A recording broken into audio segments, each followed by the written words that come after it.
Yeah. Yo, Yo, what's up, bro?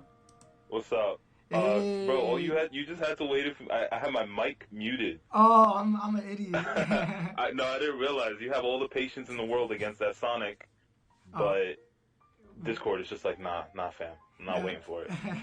Hold on one second. If you want to join Vex, if you, well, I don't know, well, no, because you're currently talking. I don't want the CPU or GPU in your phone to go. But there's gonna be times where I am gonna read a couple of comments that people are talking, like that people are saying in the chat. So what's up, Mm-hmm. Gatsby? What's up, Clear? If you guys don't know who this is Vex24, my in real life best friend and my coach, who has helped me throughout the years since around how when would you say What? you started coaching me and all that. Uh, um, Damn, that's a good question. I don't actually remember the exact year. Like, it feels like I feel like I've known you forever at this point. it, Like, it, it do be feeling like forever. I'm not gonna hold you, not in a bad way though, you know what I'm saying. was it before or after Trump got elected? It was before, so it's been a long time. I feel like it was before. Yeah, I feel like I started I feel like, well, Trump being in office, I feel like a lot of good things came out of it, like Yeah, indirectly. no, definitely. Indirectly, because he ain't doing shit. But what do you call it? Listen, Vex, I'm actually very excited to have you here because I feel like you're Yeah, I'm very excited. knowledgeable. We've been talking about this for years. We've been talking about at least opening up a YouTube channel or doing something together for a couple years. But like, this is as good as it's gonna get right now because I know that you're gonna go on to your own path and ventures pretty soon. And I do wish you the best of luck and all of that. But today we're Thank you. here, and I'm bringing you. You are stepping up to the squared circle today, bro. So The for squared circle. yeah, bro, it's a boxing term. You know how we do. But I actually have a few questions for you, man. Like I feel like you're very knowledgeable in the game. You don't actually play Smash Ultimate or Smash anymore, right? No, I stopped playing a while ago. The thing was that I was competing for the wrong reason, so naturally I got frustrated with the game. So I just kind of dropped it. I moved on to playing other fighting games, but I think by doing that, I kind of gained a broader spectrum, like education about fighting games in general. So when you go back to look at Smash, you start seeing things that you didn't see before. Mm. And like, what were some things compared to like pre FGC Vex to now? Like how did that mindset change? Like what did those games show you to get better at Smash? The first one is that I think the main one was is that I used to think doing stuff in Smash, like this was during Smash 4, I kind of went on like a hiatus, Mm-hmm. and then I came back to it.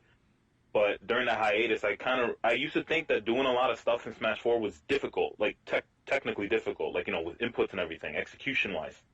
And then I started the first game that I really got into that wasn't Smash, um, was Blaze Blue. And this is Mm. before, like, I used to play Tekken way back in the day. Like, I used to play Kazuya, which was one of the hardest characters to play too. But I never thought anything of it. Um, but I played Blaze Blue, Chrono Phantasma, and that game put me on my ass. So Like, the combos, they were difficult. Like they were easy at first, and they get more and more difficult and intricate. But I kind of fell in love with that. But after playing that, and then I played Guilty Gear Xrd, and then I dabbled in Street Fighter V. Coming back to Smash 4, I realized, wow, this game execution-wise is really not that difficult, and it inspired me to try harder at it. And that's actually when I ended up picking up Sheik, because I always used to think Sheik was such a hard character to play. But then after playing, games with harder execution, coming back to this, I realized, she's not as hard as I thought she was. that's very interesting because like because you didn't really like broaden your horizons in terms of fighting games. There was a big ceiling in Smash, but then you realize going into like Blaze Blue and whatnot that there's a higher ceiling in other games. So that just kind of Yes, leveled the playing field for you when you came back to Smash, right? exactly. Like, there's a really big benefit to just getting outside of your bubble. when you're inside that bubble of just Smash, you're limiting your knowledge. You're limiting your, honestly, I feel like you're limiting your own skill. Like, I would always recommend, pick up a different fighting game, whether it be another platform fighter. It could even be another Smash game if you want to try out Brawl or Melee. I recently just picked up Rivals of Aether. It's really good, by the way. It's $30 on the Switch right now, so if you can pick it up, go pick it up, guys. It's really good.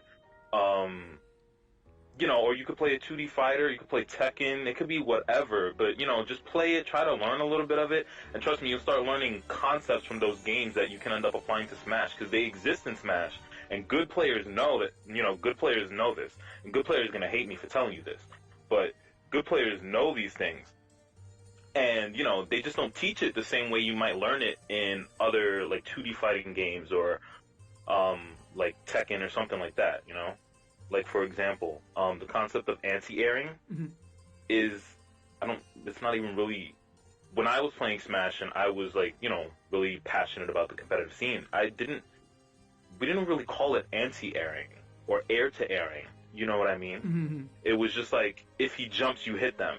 And it was, like, not its own concept, so it was kind of confusing to kind of try to figure out when you should do it and what moves make a good anti-air. But once you learn about anti-airing, like, you learn the whole concept of throwing a fireball, your opponent jumps, then sure, you can then, from Street Fighter, you can apply that to Smash, and it's very effective. There's just a lot of little intricacies like that, and just other bigger concepts that you'll learn just by doing that. No, yeah. Playing other fighting games. I do, or just even watching other fighting games. I do agree on that because, I mean, like, I agree to an extent because I do believe that, like, when getting into, like, Street Fighter, it'll show you, like, the basics of, like, okay, anti-air, neutral, fireball, all that. I feel like when it comes to Smash, I feel like Smash tries to be its own thing a little bit too hard, so they make easy things seem harder than it actually is and whatnot. I agree. That's in my opinion. I feel like, how like, that saying, don't work harder, work smarter. I feel like sometimes Smashers don't work smarter, they work harder. They do. That's one of my favorite, that's like one of my own personal mottos. It's like, always try to work smarter, because then your hard work will pay off more, right? So it's not don't work hard. You have to work hard, of course, but work smarter than you are harder, because your hard work will be worth more. And that's exactly what playing other fighting games is going to do for you. It's going to allow you to work smarter in Smash 4 if that's your game of choice or Smash Ultimate in this case. In Smash, if that's your game of choice that you want to compete in and everything like that. You see, like, this is why I've always liked, talking to you and everything about, like, fighting games and whatnot. And I know that we're not gonna pretend, and I'm not gonna, like, sugarcoat it. There's been times where we would have heated ass debates and shit to the point where we're like, you know what, bro? Let's take a day. Over Bowser. Yeah. We didn't want to play Battle Royale that night. I'm like, all right, bro, I understand. I understand. Bro, I'm not gonna hold you. I was frustrated. I was already frustrated about something else, but then you came at me, and I was like, why is he coming at me over Bowser? So I came back at you. And, looking back at it now, I really do see what you were trying to say about Bowser. Like, I definitely do think he's good. He's probably the best heavy in Smash Ultimate right now. But, I don't know, man. When I said I think Sheik wins that matchup, I meant it. I just feel like, I feel like it is.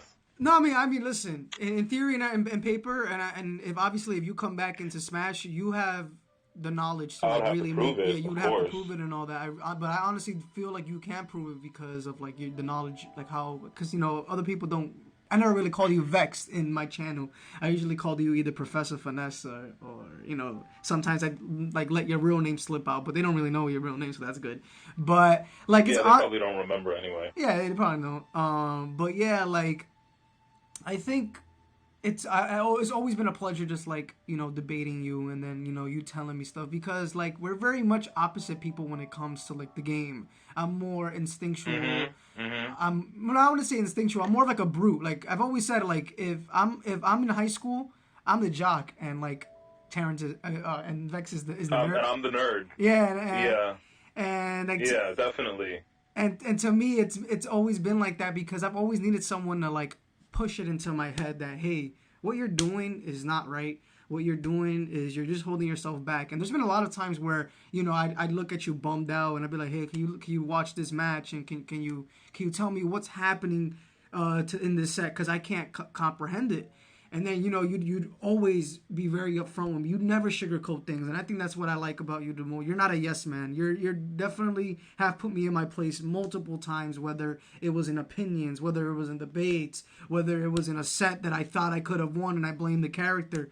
People like you know, like my mindset of, oh, don't blame the character, you just have to get better. That comes from Vex. You know, that comes from him telling me, like, all right, get over yourself. You're not as good as you think, and you need to get better. And that's the reason why I've gotten to this point, because I have taken those criticisms so hard. And maybe there's been times where, like, I felt some type of way, or I just didn't want to, like, my ego got hurt. And, you know, to me, I would rather have my ego hurt, be humbled down, than have someone to just say, to be a yes man. And I really do appreciate you, Vex, for like, you know, always putting me in my place, even recent, even recent, you know. Even recently. Yeah, even recently. I mean, yeah, man, that's what I'm here for. I just want to see you succeed, and it's just great to see, like, positive people succeeding in doing something that they love. You know what I mean? And just honestly seeing you with all the passion that you put into the game, it just makes me want to help you even more. I want you to win, and to be perfectly honest, I live vicariously through you playing the game. Like, I feel like when I watch your sets, after giving you advice and helping you through, like, certain issues, I feel like, you know, that's me. I'm playing up there too, because I helped him, you know, You're not figure lying, something bro. out, or, you know, I told him, yo, you should use that technique more, or something like that. So I feel like, you know, every success that you gain, I feel like it's a success for me as well, to be honest. Bro, it's not just my success, for real, for real. It's like, it's also yours. It's also everybody else's who's helped me out and everything. Because at the end of the day, bro, like, I wholeheartedly, it sounds generic as fuck, but I wouldn't be in the position that I am today without you, without my other, you know, coach, Inoka. He's my internet coach, because there's a difference here. You're my in real life coach. Inoka's my internet coach, because we never met before. But we'll get to that guy later, or whatever, or in the next episode or whatever.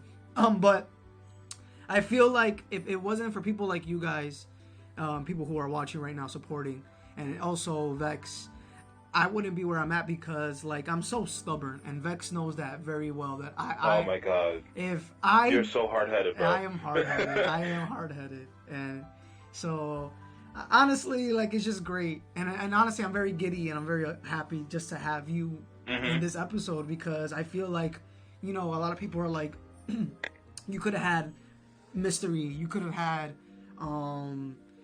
other top players on board, but I want to bring out the people that matter to me the most, and you're one of those people. And I know that right now you have dreams and aspirations also. So what do you want to tell the people over here? Like, what is some advice for them to continue on with their dream? Because I know with you, you've always dealt with a lot. You know, you have a lot of personal, you know, things that you take care of that has stopped you from trying to progress in your dream. But lately, bro, ever since maybe a couple months ago, like, you've just been a lot more positive.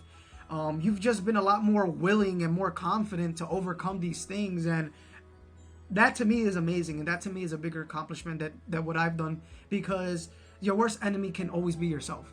And I feel like, oh yeah, 100%. And I feel like you have just overcame a lot of negativity, and maybe to you it may not seem like it, but to me, bro, I've seen like a big difference, bro. I appreciate that. I really do. But I guess, like, one of the most important things, let's keep it in the scope of, like, you know, playing competitive games and things like that.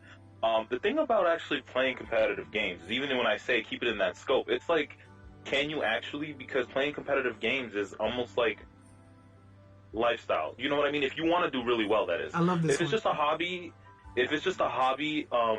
that's fine, and that's good, and enjoy your hobby, love it, you know, have fun, and let it, you know, help you. Like, some people just play because it's their therapy, but it could also be your therapy and be something like a big major part of your life. The thing is if you really want to be good at anything, and not just a fighting game, it's all about your mindset. You can learn all the tech, all the movement, all the combos, and it won't matter if your mindset isn't where it needs to be. like tech and combos, movement, everything. You know, you have to learn it, of course, but it's only going to carry you so far. Mm-hmm. You know what I mean? Yes. Like, what's a good way to put this? You really do just, it's just all about that mindset. You have to learn. Well, I think one of the most important things that I've learned about this is learning to take accountability and responsibility for your own decision. That's like a life lesson. That's like a life lesson. I don't know if I talked about this particular idea with you, but taking responsibility and accountability, like that is a life lesson. Like, that's going to help you in life. But in fighting games, it's also very important because, you never want to be that guy who's stuck because he keeps blaming the character. My character sucks, that's why you won. That character's broken, that's why you won. That's why I keep losing. You don't want to get caught into that mindset. That was me. I've been there, But to break that down, you have to take responsibility and understand that whatever flaw it is that it's with you. I feel like that's like one of the most, and I'm not trying to come at the Smash community because you know what, there's a lot of people that that I've met through the Smash community, all of our friends, our Game Champ crew. Shout out to Game Champ. Hold on. All those. Go ahead. Hold on real quick, because I'm smiling right now because like what you're saying is so true, and I feel like people need to hear what you're saying, and it makes me really excited to hear this coming from you because it's awesome. Because because people don't be knowing you be doing 1,000,001 things, Vex, but one thing you don't do is lie, bro. You don't be lying, bro. I don't, bro. Listen, I try to keep it 100. There's no reason to lie here. I want every person in here. I want you all to succeed and, reach your maximum potential. That's the goal here. As competitors, we want to reach our maximum potential. That is like the greatest high, and that's the other thing. I'm going to get back to what I was just saying. But when you want to win, you play to win. But if you try to play to learn, winning will come naturally. You spit facts, bro. Play to learn.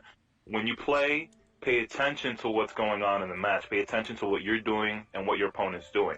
If you're at the lower end, you're lower level, lower level to mid level, it's a lot more important to pay attention to what you're doing. But once you get past that like mid level, like where X is, you start getting to that higher mid level. That's when you really need to start feeling out your opponents and when you should be knowing matchups and stuff. But play to learn, play to learn yourself, learn who you are as a player, what you like, what you don't like, what your own habits are. Once you do that, you can work on those things and your gameplay will skyrocket.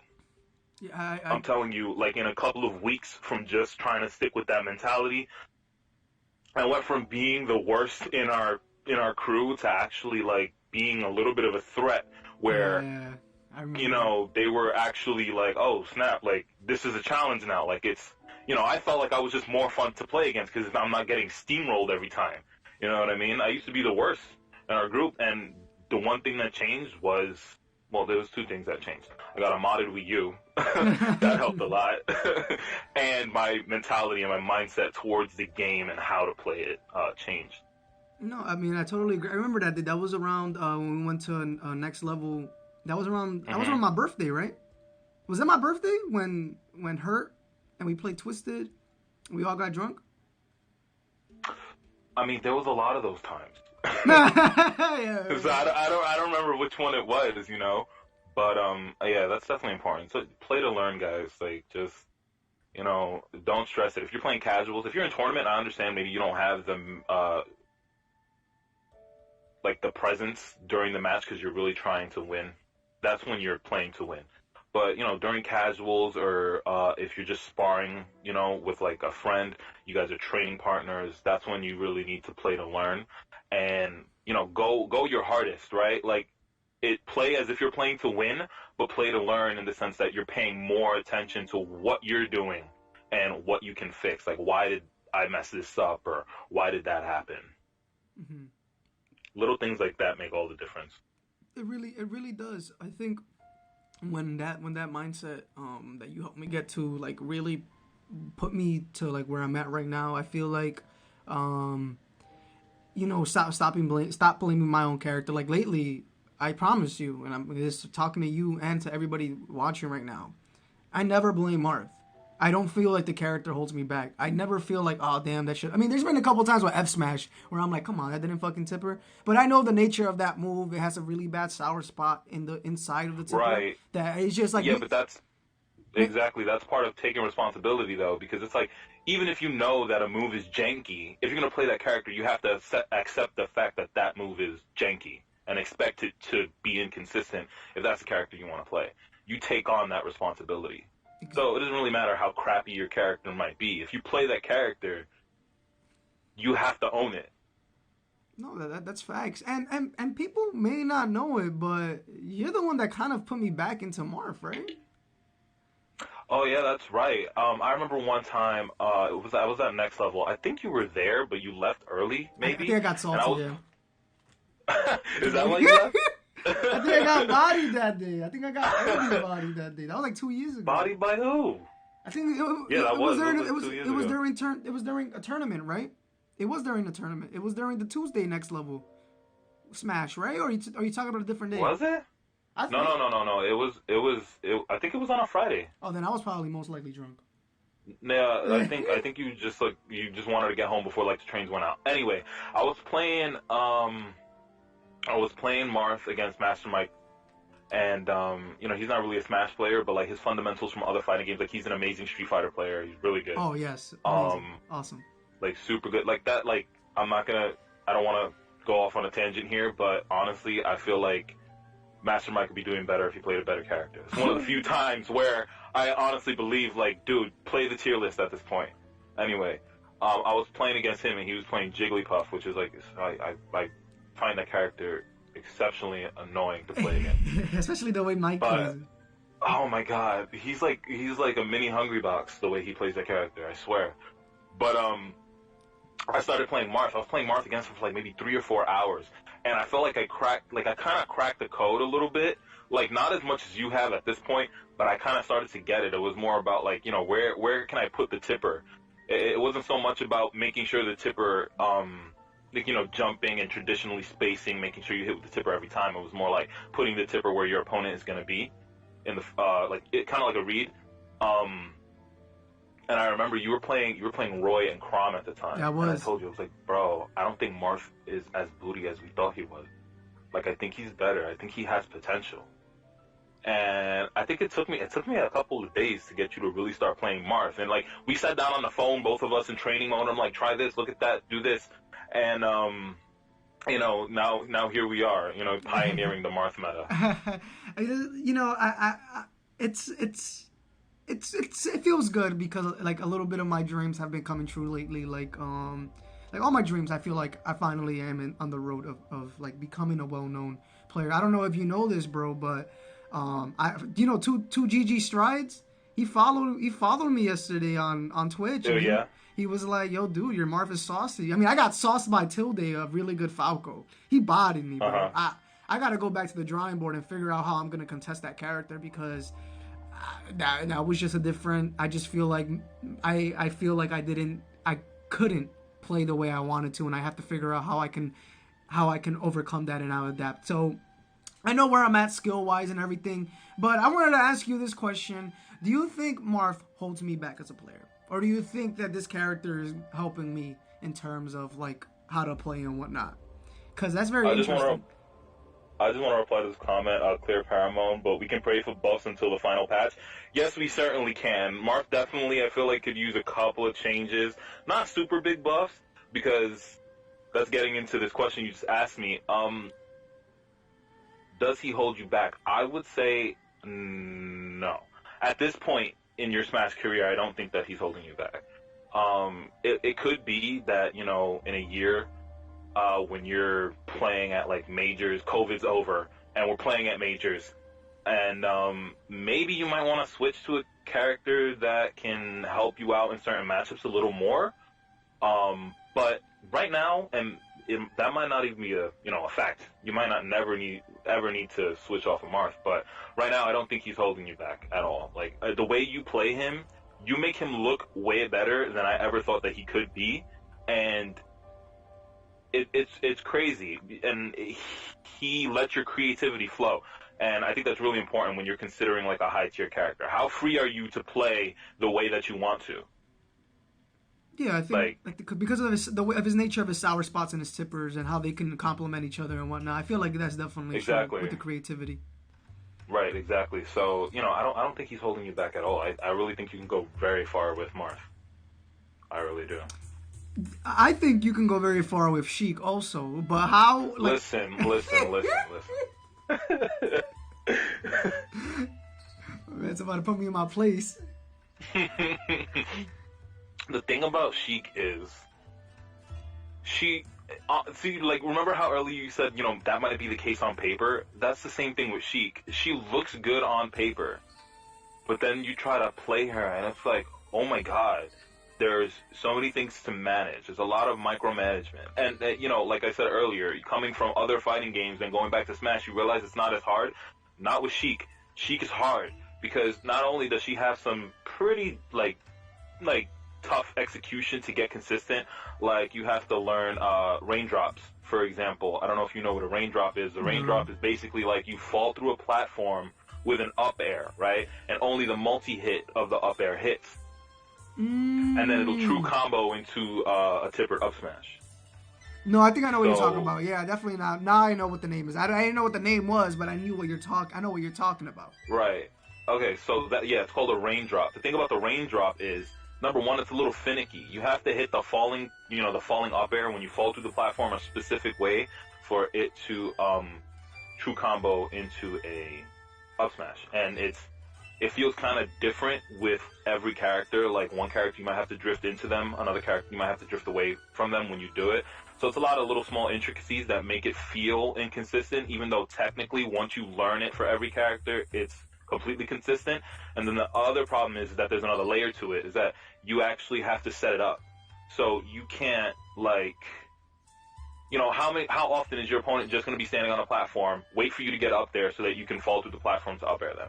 So normally, you're juggling them with up airs, and then you drag them down with an up air onto a platform, and then immediately do the raindrop. That seems like So a it lot. can be pretty tough, especially considering that they can actually tech the falling up air when they land on the platform. If they're at a high enough percent, they can tech that. So now you have to read a tech with a raindrop. So it gets really intricate and complex to play this character, because that's one of her most consistent, like, kill confirms. You have to know how to do that to be good with this character. Oh yeah, yeah. Because And once you're out of a certain percent without kill confirms, she doesn't have like a really good move, a single hit move that's gonna kill early or whatever. no, the best ones are up smash, which you have to hit with a tipper, so it's best to use it when they're on platforms or as an anti-air, or bouncing fish. And bouncing fish often likes to, like, trade or just get beat out by things because they took away the freaking invincibility on it. Man, I'm so sad. I know you've been sad for a minute about this character. I do feel bad for like Sheik mains, especially Void, because you be seeing Mm-hmm. Void just go Super Saiyan 4, and sometimes it just isn't enough. You know what I'm saying? No. It sucks. Mm-mm. It really does suck. To be But, honest. I mean, you can't really buff her, though, either, because if you try to buff her too much, and she just becomes busted again.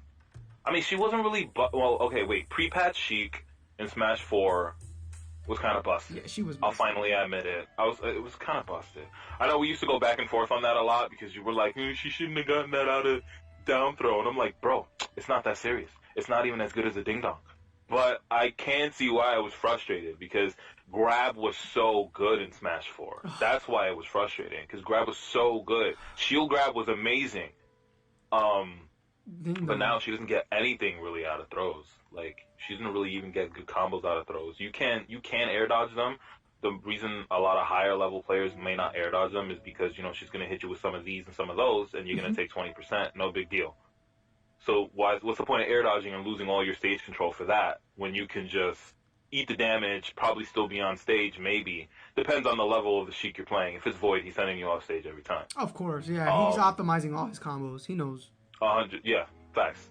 But there's just a lot of little intricacies to that character, and like her combos are good.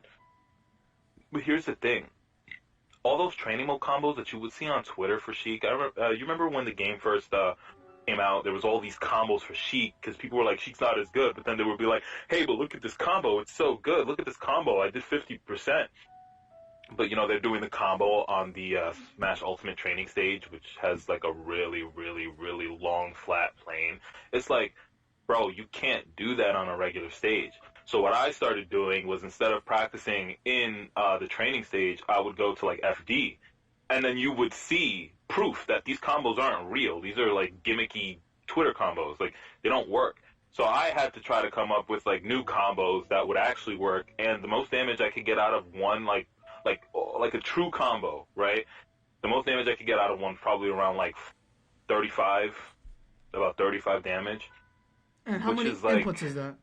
How many inputs would that be? A lot? A lot. Like a lot. Like a lot of fucking inputs. It was just like, I can't even tell you, like, it felt like a real fighting game combo, you know, where it's like, you know, stand medium punch, crouch medium punch, cancel into this, and cancel into that. That's what it felt like. That's what playing Sheik is like. It's fun, but it doesn't feel rewarding. Do you know what I mean? No, of in course. training mode, it may be fun, but when you're in a match, it doesn't feel rewarding because you hit that combo against Peach, and then Peach down tilts you and you die. Yeah, that must be really disheartening. Like doing multiple combos on a specific character, and then that character only has to hit you once, and they kind of just tie it up the percent. So yeah, it kind of sucks, especially like with like how much percent does Sheik's Fair do? Like 5? Sheik's Fair? That's a good question. I actually don't remember. I think it's like because it has a sweet spot and a sour spot. It does. Yeah. What the fuck? Which is really stupid. Please get rid of the sour spot. That's mad weird because I feel like her limbs are really small and stuff for it to have like. They are. It's really weird for it to have a sweet spot and a sour spot. And the back but air it's not also like too. Oh my god! Don't even get me started about back air sour spot, bro. It's like when you hit back air sour spot, it actually, it's like you're getting hit with sweet spot back air in your heart. It's just like I can't. It hurts so bad when you're like, oh my god, he's dead. I got this edge guard. Nope, it was a sour spot back air. It's like, oh my god, please. Hold on, I'm just looking up actually some frame data. I'm trying to see how much damage. Does it actually say how much damage it does in this stupid thing? I feel like it's inconsistent information with the because I remember I think it only gives you short hop damage. This is when are you full hop forward airing with Sheik? You know? Oh, I don't play the characters. So I would say I wouldn't know what to say about that. So it has a quote unquote sweet spot hitbox, right? But the only difference between the not sweet spot hitbox and the sweet spot hitbox is how much damage you get. So it's more accurate to call it like a close forward air and a far forward air. And the close forward air has 3.8 and the far does 4.5. That is disgusting. So, you know, it's really disappointing. I would really love it if it did like 5.5 or 6. It sounds like a really small change, but it's enough where her combo game would be more threatening because her combo game is so good. Yeah, of course. The combo, but her damage output isn't. Exactly. That's actually the main problem, is the lack of damage output, which means that her punish game isn't good. Like, she would get good punishes if she had, because she gets great combos, if she did more damage. Yeah, her punish game is a combo, right? You have to, like, make sure that you don't get one hit, right? You have to get a combo off of that punish? Right, you have to get a combo off of that punish because that leads into the next problem, whereas she doesn't have any good single hit punishes. Like, none of her smash attacks besides up air.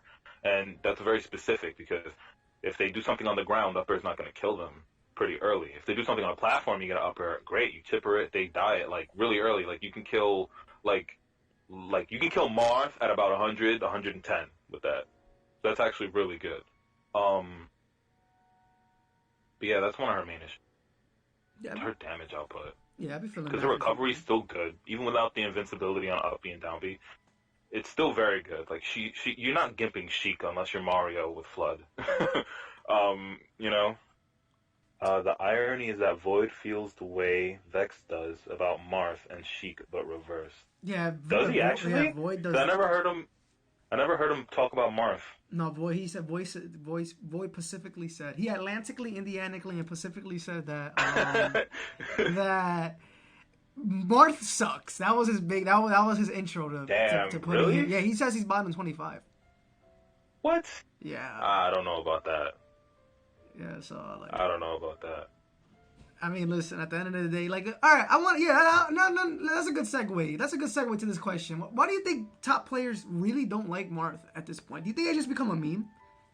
It's because he's inconsistent. I think it's warranted, but I think that's a little harsh to call him bottom 25 in the game. That's a little rough. Yeah, that is. But rough. it's because Marth is inherently inconsistent. When you play Marth, you take on those inconsistent. And it is what it is. He is inconsistent, and you can't argue against it. It doesn't mean that he's a horrible character because he's inconsistent, but he is inconsistent. That's why top players don't like him. That's why they play characters like Lucina.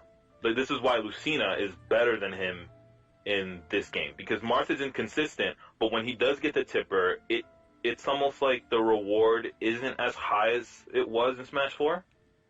Sometimes. But sometimes it is. The fair definitely is definitely a noticeable. Oh yeah, definitely. Yeah, the fair. What but else? that's why they ended up. They gravitate towards Lucina, because at least every time she hits you, you're gonna get the same damage. You're gonna get the same knockback, same shield stun, every single time, and she can constantly play Lucina. Marth is very malleable, and while he opens up a lot of doors for creativity, it leaves a lot of room for human error as well. Yeah. I know about that human error aspect. I was gonna actually say, like, what would be like a way? Because I know you mentioned that you wanted like a buff for him, but it's very easy to over buff Marth and like he's busted. It is. What would be a buff that you think Marth should get? Up air. Up air should hit further behind him. Yes. I feel like that's a big one. Bro, yeah. It's hard to hit reverse up air. You have to hit it pretty high up on the shield, and it's like a really safe aerial, so it's not a problem.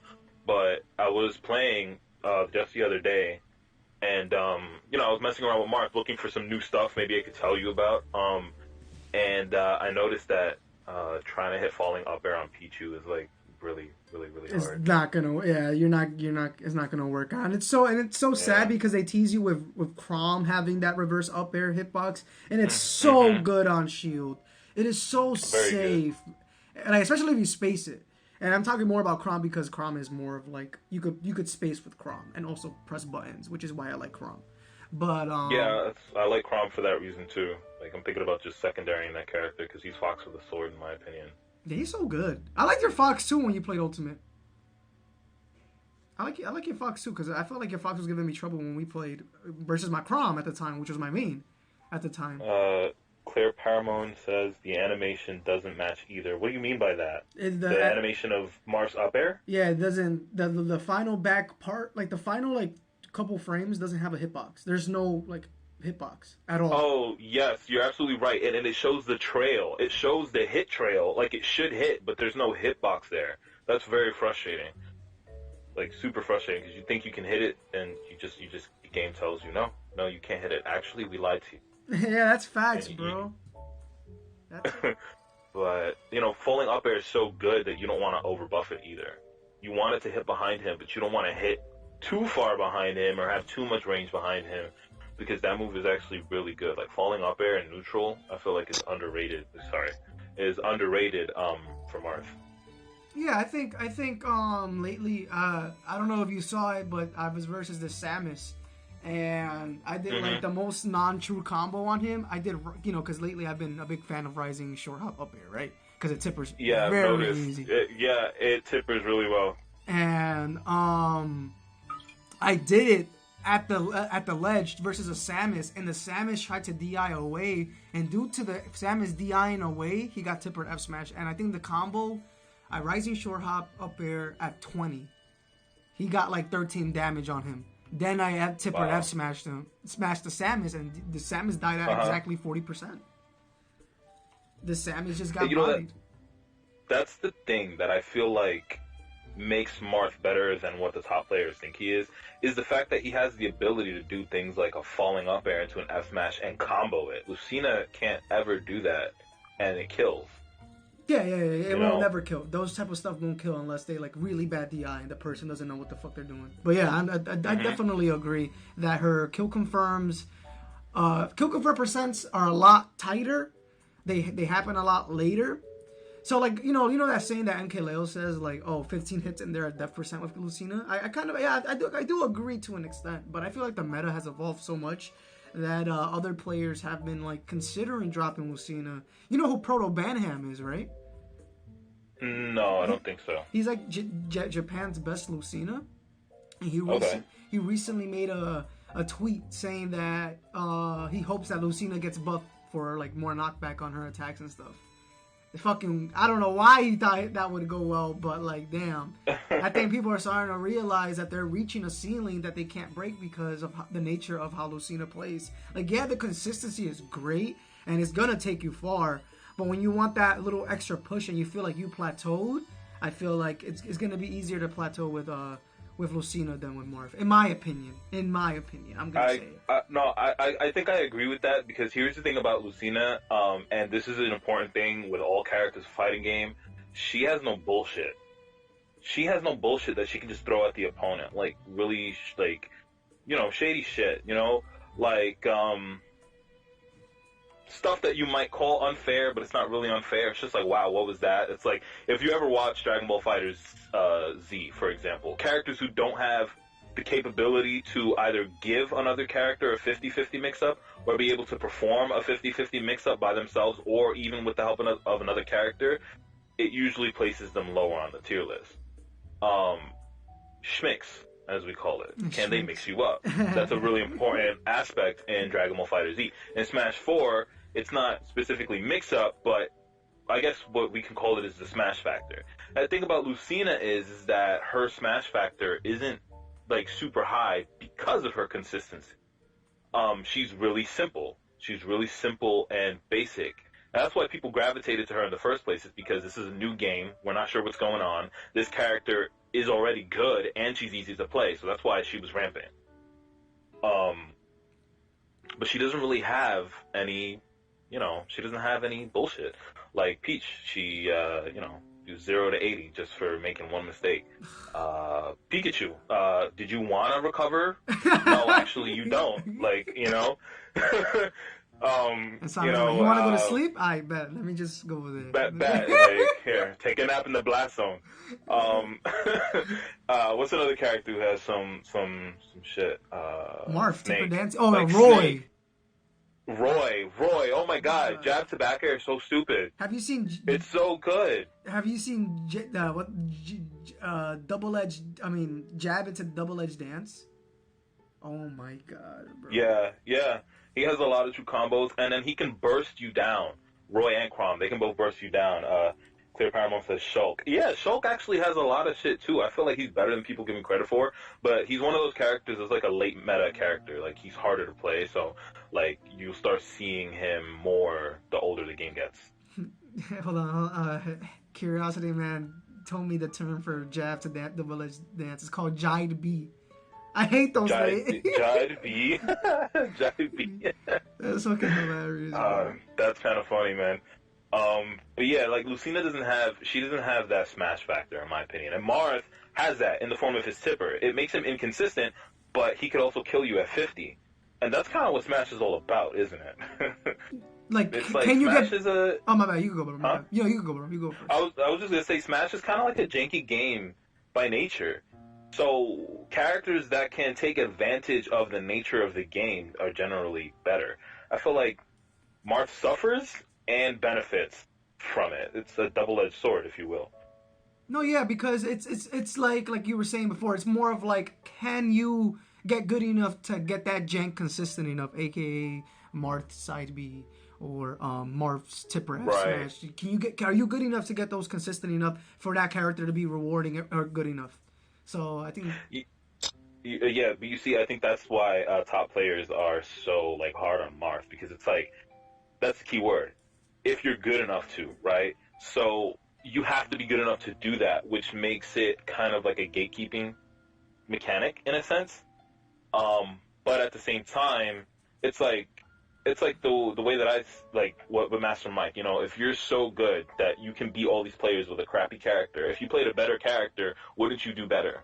So I guess that's kind of the mindset that they have with Marth. But even if that is true, because he's not, you know, top 10, you know, even if he's top 20, that's still very good.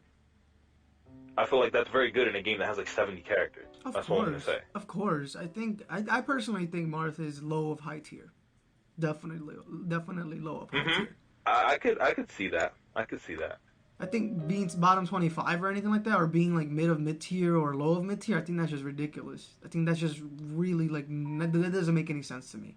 You know. I agree. I mean, him just having a sword in the first place makes that seem like kind of sus. Yeah, I mean, I just feel like sword characters are so strong in Smash. They always have been. I feel like what makes, because I'm gonna put this out, I think what makes Cloud good is not his sword. I think it's his movement. I feel like he has this weird movement where he could just go in and out of a lot of people's attacks and then burst with like a dash attack, or get a nice back air. And I personally think Cloud is at least high of mid tier, in my opinion. I think the only thing that holds Cloud back is the same thing that he had an issue with in Smash 4. So they didn't change his recovery from Smash 4 to Ultimate, but they made everything else worse. So I think that's mainly why Cloud isn't like super high, because he's still good. But you know, up air doesn't swallow the entire world anymore. You know, down air doesn't auto cancel very easily anymore. I think finishing touch is weaker. No, they shrunk Nair, so they didn't have to do that. They didn't have to do all that to Nair. They destroyed Nair. Like, up air, okay, fine. Down air, okay, fine. Back air, they didn't destroy it. It's still good. But Nair, it's like, why would you ever, like, when you play Cloud, I feel like you use that move, you're asking to be hit. Yeah, because it's not safe, it's right? almost like, yeah, no, it's not. It's not safe. And you have to land too close to an opponent's shield if you're gonna like fall with it. For me personally to feel comfortable doing that. So falling up air is still better if you can hit it. It's just really hard to hit now. Bro, and plus it's really weak. It's super weak. It's super weak, like it's super weak. Knockback and stuff like that. So yeah, I definitely. It's just straight up for juggling. I mean, which ain't nothing but bad. Ain't bad. I mean, maybe you could do a nice up air and Sarrar back air, and that's pretty good. I like his back air. I think his back air is pretty good. His back air is still pretty good, and you know, of course, his saving grace is still like he has supers in a game with no supers. You know, cross lash and a finishing touch. Hold on one second. I want to say hi to everybody that's just joined. Hey, everybody! Skyline, Curiosity, Clear, Darky Con, all of you guys, and Cluis, all of y'all. I do see y'all. I just, you know, sometimes the conversation be engaging, so I don't want y'all to think I'm ignoring y'all. I'm not. I see y'all messages. I love y'all. Anyways, you can go. You can keep going, Vex. I just wanted to read these comments. He low profiles and has really good initial dash. That's true. His dash stance is really good, and he can, even without limit, he can move pretty fast if he just kind of like foxtrots around. So that is definitely true. Limit charge forces people to approach. That's true. That is true. But when he does get limit, he's kind of forced to approach because, I mean, you kind of just run away from him. If your character you can try to run away from Cloud because limit's not going to be there forever. It wasn't like in Smash 4 where Cloud has limit, you're forced to deal with it. In this game, it's like, okay, well, I just have to wait 15 seconds and it'll be gone. I think that's a good change. Or like, huh? I think that's a good change. I'm sorry. I'm just going to say it right now. I'm just going to say it. I don't know, man. I feel like, okay, 15 seconds though, maybe a little longer, like 30 seconds? Nah. I don't know. That's half a minute. You think so? That's half a minute. Give it 20 seconds man. at most. 20 seconds at most. That's it. Because the reason I think they nerfed it is not even because of him just having permanent supers. Basically, it was to nerf the movement buff that he got. So why not just nerf the movement buff and let him keep it permanently? That character will automatically be top tier again. I mean that's fine. I don't have a problem with Cloud being top tier. I always like Cloud as a character, so. I always felt Cloud But I carried mean, a lot of players. I mean, Well, in Cloud the New was York really City region. he was really easy to play too. Except he was like Lucina, but with a bullshit factor. Like imagine if Lucina had supers. That was Cloud in Smash Four. Freaking, uh, freaking. I don't know, man. It's just giving me flashbacks, and then me getting salty, getting bodied by freaking Cloud mains. I'm just like, bruh, fuck this character. nah, man, there was nothing worse than just like trying to do anything and they just randomly finishing touch you and you get hit with like the little TD petito edge and Yeah, just explode. bro, I hated that shit, bro. And then, I mean, listen. At the end of the day, Cloud and Bayo were the best characters because Corrin was a threat. Corrin was definitely a threat until Cloud and Bayo came out, and then Corrin just kind of became irrelevant. To be honest, Yeah, yeah, that's kind of true. when two That is characters kind can of do true. that and overshadow everybody else, then you know those characters were good because Corrin was really good in Smash Four. Everybody forgets She about that was. because Corrin was very mediocre in the beginning of Ultimate, and is now I would say probably a mid-high tier in Ultimate. But you guys got to remember that Corrin was definitely a top tier like a very high tier character in Smash Four, in my opinion at least. Definitely high tier. Yeah, I would definitely put her in high tier in Smash 4. Like the pin was good. The pin was just so good. I used to get pinned so much, and even on Shield, the pin was like it was unsafe, but like not unsafe. It was a weird thing because it's like, are they gonna kick me? Are they gonna drop it? It was like a little mix-up on Shield, I would say. Like it was unsafe technically, but it was a mix-up, and a lot of the time you might end up, getting hit anyway. And it was hard to punish because she flew so far away during the kick. So unless you were playing a character with a good run speed, it was hard to catch up to them and actually punish it. Only like the fastest characters could do it. Luckily, I played Sheik. Um, So I could kind of get a little, like I can get a forward air in there, but yeah, they really nerfed that move actually, from forward to ultimate. Yeah, Just even the way she stands on pin is a lot sharper angle. It's like before it was more of like you know how like you cut a sandwich. she had like more range too. Yeah, yeah, like, it had a more diagonal. Yeah, and then now it's more sharp. Like it's more of like a inclined angle. I'm not good at math, so I Definitely. don't be know. I'm just guessing. Before it was more like comparable to what like a 45-degree angle would look like, and now it's more like a 60-degree angle if you want to get technical. That's what it looks like to me. Yeah, definitely. I feel like that was Curiosity Man. Curiosity Man is said. Also, yeah, 30 is way too long. What? Listen, don't come for me. I don't know, man. I'm just pitching ideas. I mean, maybe 30 seconds is too long for Cloud's limit, but I don't know. I feel like I guess personally I was disappointed because I thought watching the character was cool, except for doubles in Smash 4. That was kind of toxic, but other than that, I thought watching the character was cool. I didn't think the character was like a huge problem. He was top tier. It was, it is what it is. It's not like he was Bayo, right? Oh my god. Yeah, Bale was on her own other tier. She was in her own tier. It was just the Bayo tier. Damn, bro. Like, oh man. Like, I still like when I think of Bale, I always think of when Shinji got bodied in the last 5 seconds by Alima and stuff like Oh that. yeah, we were talking about that the other day. And it's like, Jeez. bruh, how are you at 156 seconds, 5 seconds left? Pac-Man's at 0, and then the Pac-Man gets bodied last 5 seconds and dies at 0 from a 0 to death from Bayonetta. I know. Bro, oh my! I probably would have, bro. I honestly probably would have quit at that moment, at that time. If I had like the mindset I used to have in Smash 4, I probably would never play again.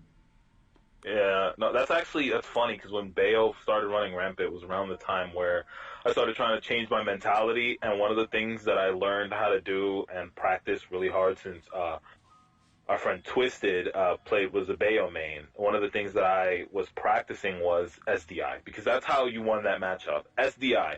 Like, her neutral wasn't especially good. It was her ridiculous punish game. The fact that she was playing, she was playing a different game inside of Smash 4. Like, it was ridiculous. She was playing would touch you Marvel once and vs. you Capcom. could die. Yeah, that's what it felt like.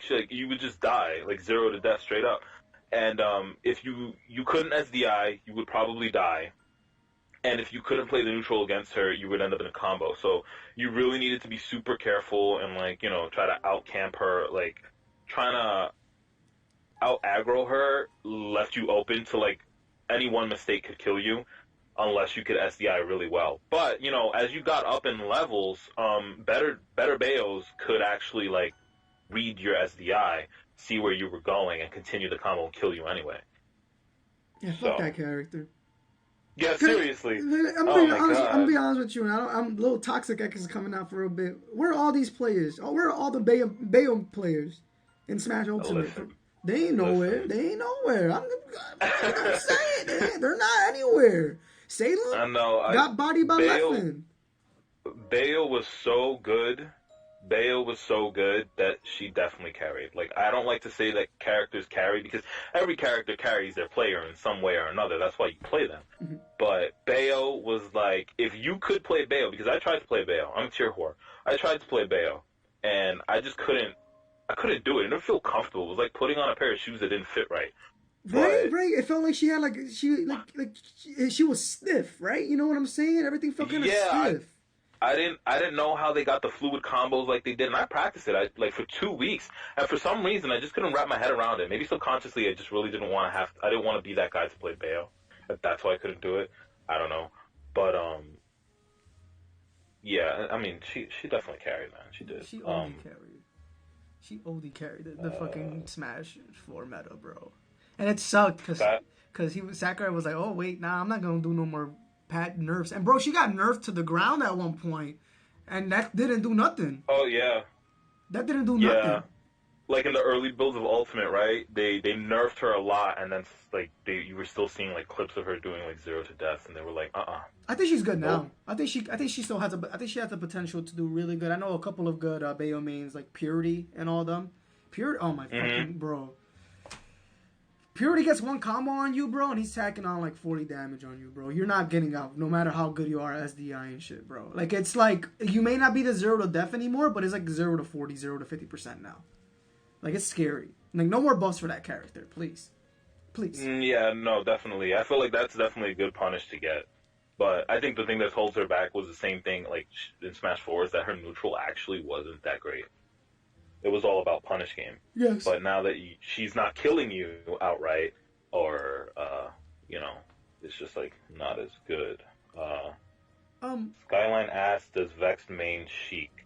Not in Ultimate. Like, Sheik is kind of like, I would consider her, like, my fun character at this point.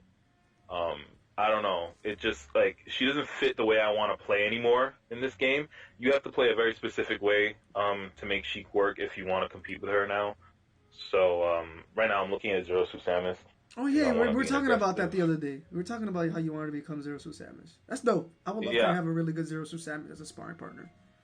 Yeah, I feel like there's not a lot of Zero Suit Samuses. From what I can see, I might be mistaken about that, but from what I can see, there's not a lot of serious ones that really try hard for this character. Oh, except for Mars, he's basically carrying that meta at this point.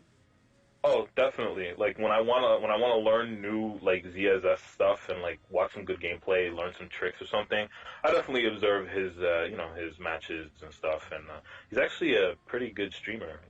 His stream is pretty good. Yeah, I haven't watched any of his streams, but I'll definitely stop by one of his streams one day and check it out.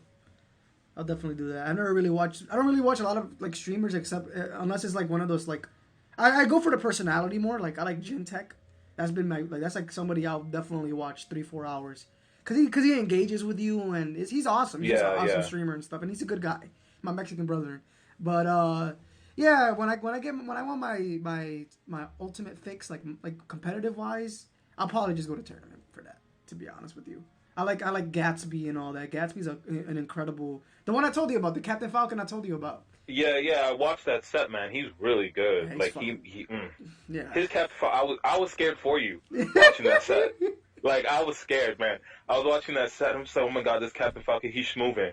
He's moving. He be schmixing it. He hit you with the down air to the knee, man. I was like, oh no. Not even just down air to knee, bro. It's down air to raw knee, bro. My man's is roaring to that knee, bro. He has to do a quick turn, bro.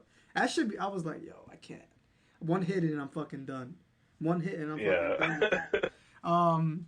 But like, what was I gonna say about?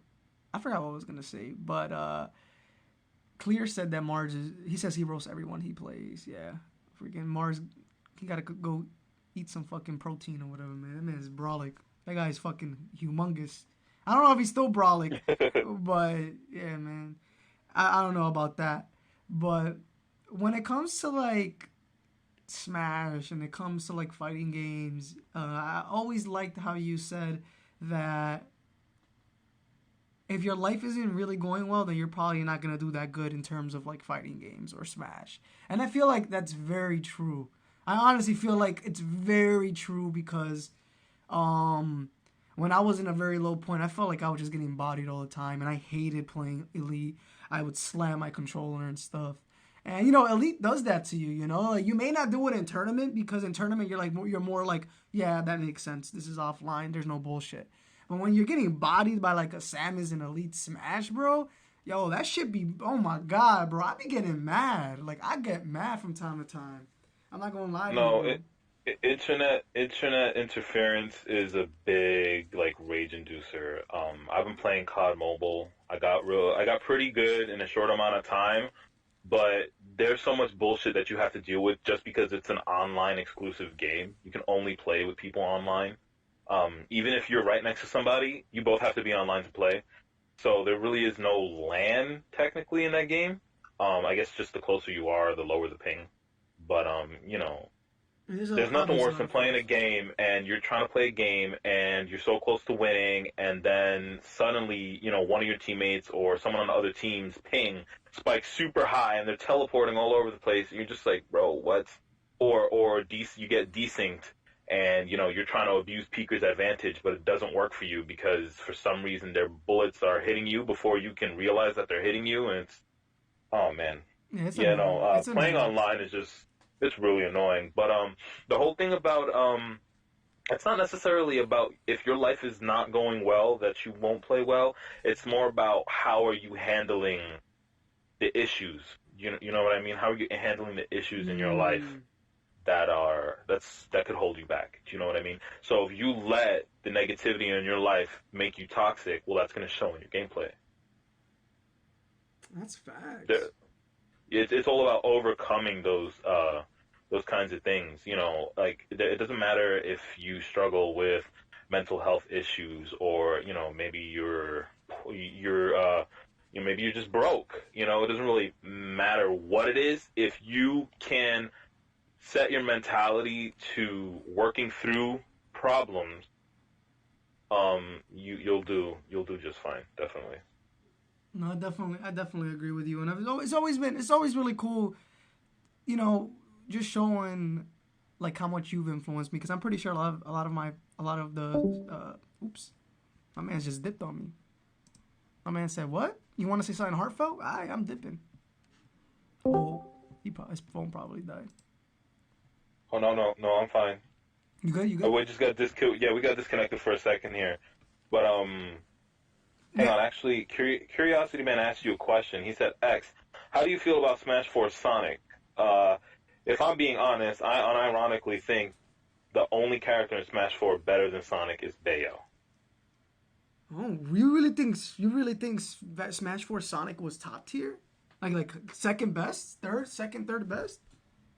I don't know about that, man.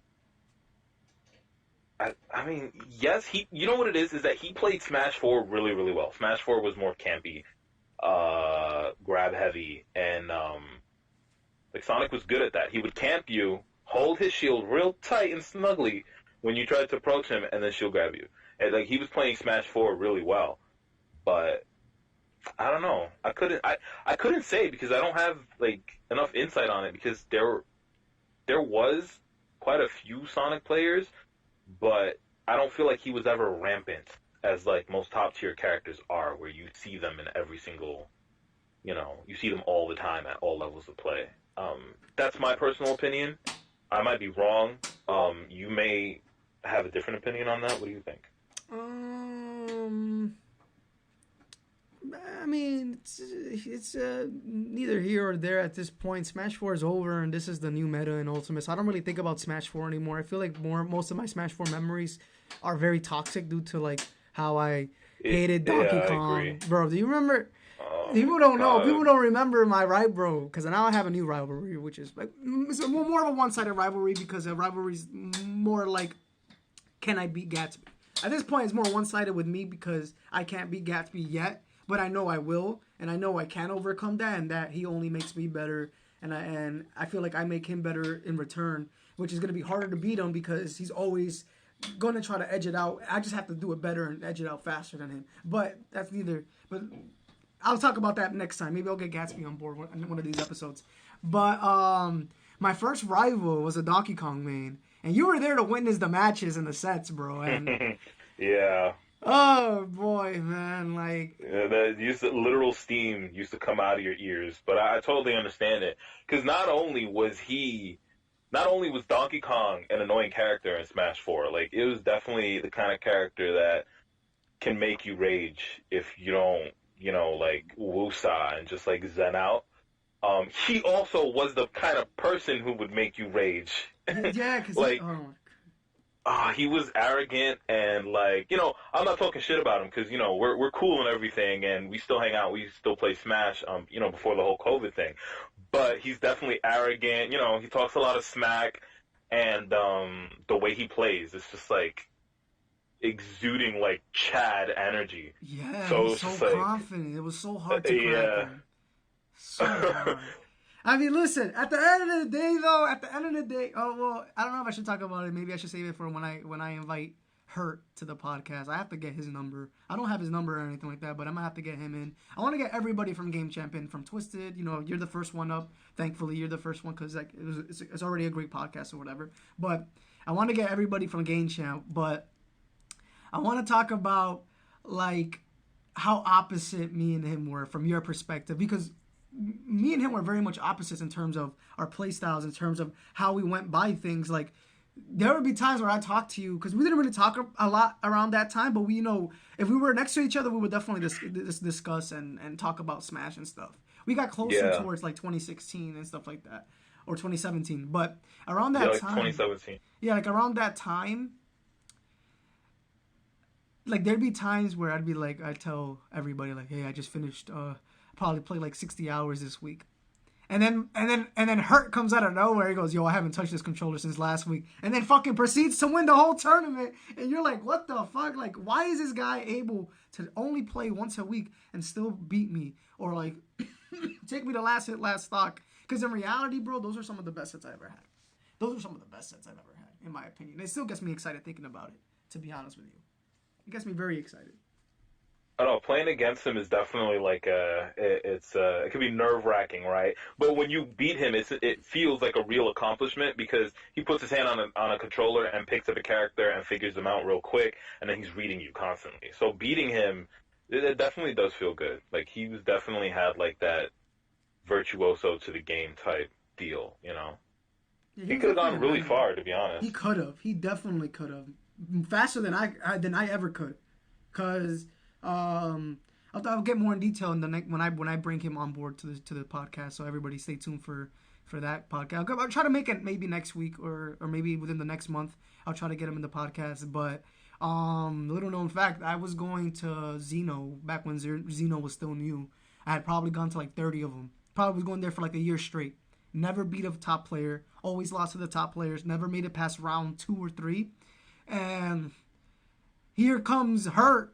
His first fucking Xeno, and he beats the best New York City player in like his third game. I'm like, what the fuck, bro? Like, this guy was amazing. I hope to get him into the podcast one of these days. He was good sight. Yeah, I hope he would be down for it, but I don't know. He's never like I've tried to talk to him about the game, and I don't know. I never really had any productive conversations. You think it's more of like he's in his own world when it comes to Smash. Like, he understands it in his own way, and not many people will be able to. Exactly. Yeah. I wish that maybe now it's different. Maybe he could convey it better.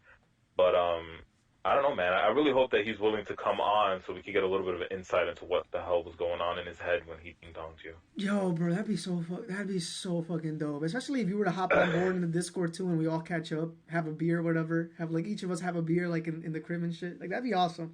I don't want to talk about beer, bro, because I've been hungover, bro. Like, I'm hungover as hell. I only drank 2 Uh, thought juices, bro. But god damn, bro, I was asleep for like 12, 13 hours, bro. really? My head still hurt.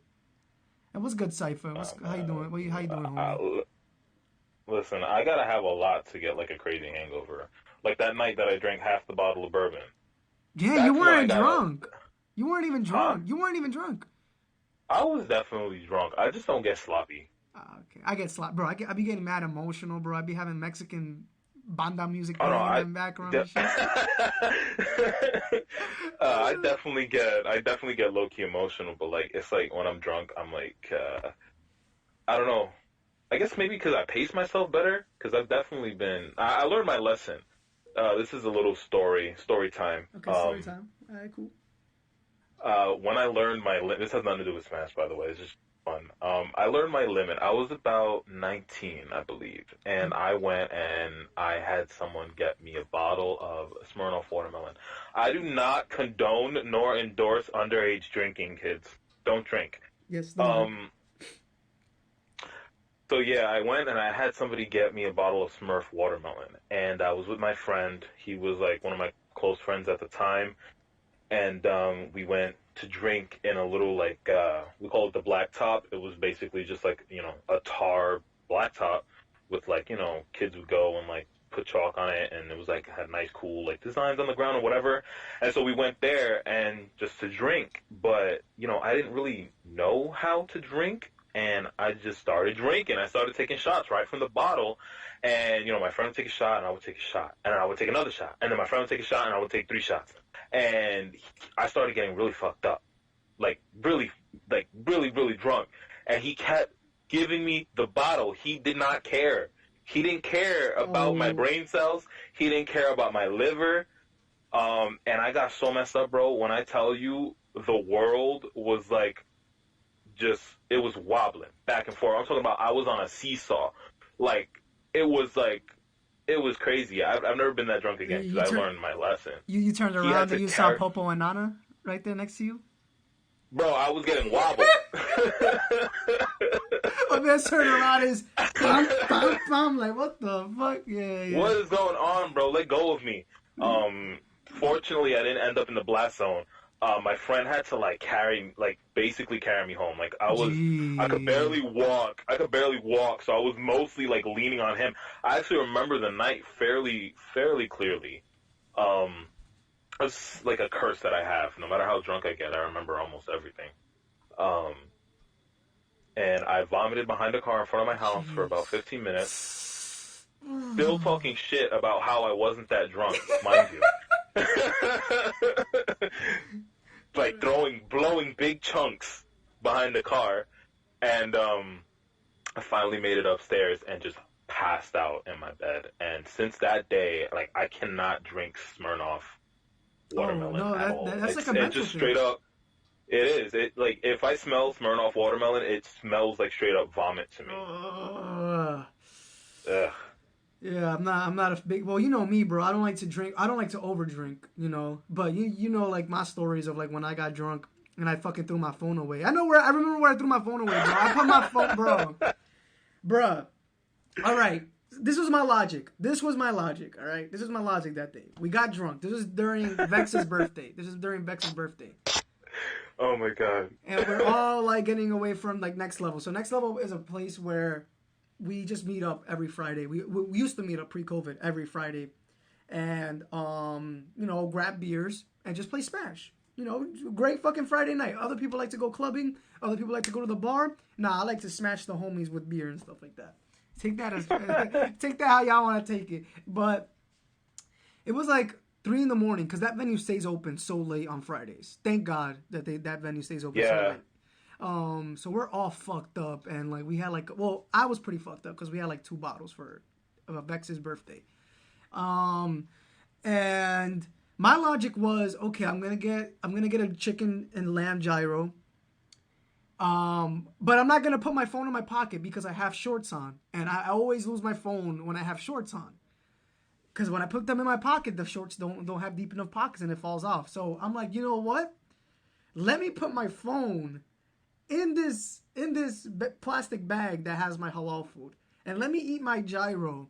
And while I'm doing that, I guess I'm just so fucked up that I just throw my phone away, and me and Vex are already like 20 minutes away from that place, and Yo, we were like a mile away from it already. bro. And then I'm like, hold on, bro. He's like, what?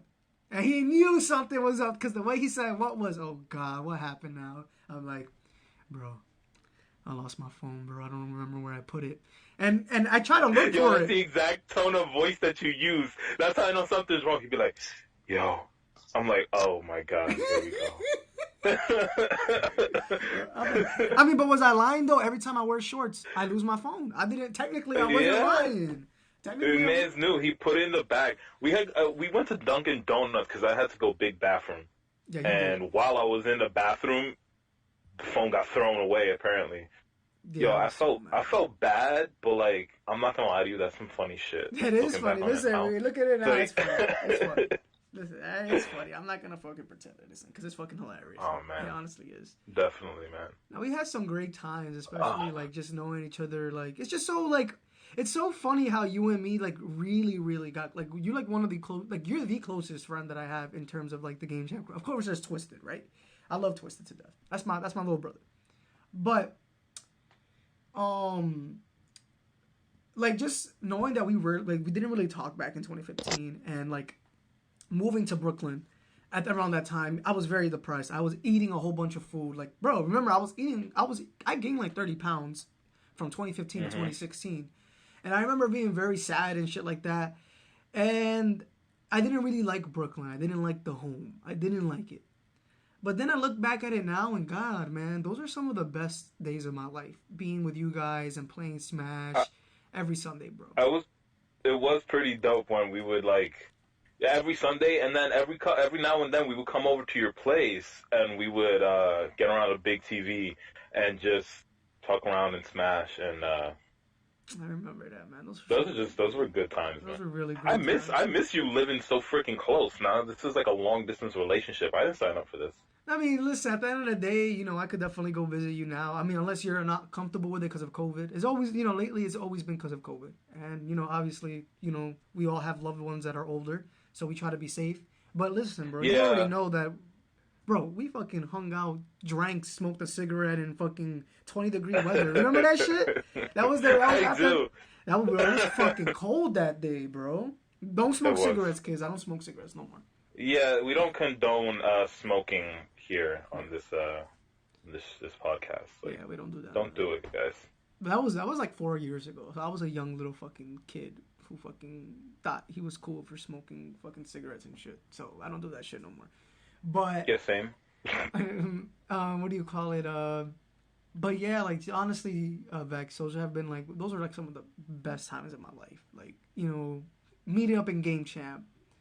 And then, like, even now, like, Brooklyn and that place made such a big impact on me. Like, I was willing to go from where I live currently all the way to next level, you know? But that's because that's how much I love being there, and I love the vibe that you guys bring out. So, like, honestly, like... that trip is deep. I owe a lot to Game Chat because that started off my Smash career. I made long life friends that I never want to lose and never want to grow apart from. So, you know, just you being a part of my life, you being part of my Smash career, bro, like, it's really helped me a lot. You're going to make me cry.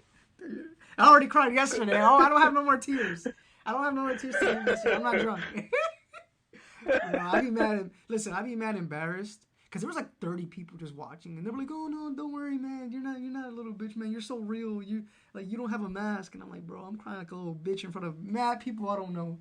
But yeah, like no, bro. But that's what makes you real though. Like you really don't like your passion shows. Your passion is evident. You know when you're talking about the game and you're playing the game. When you get that win.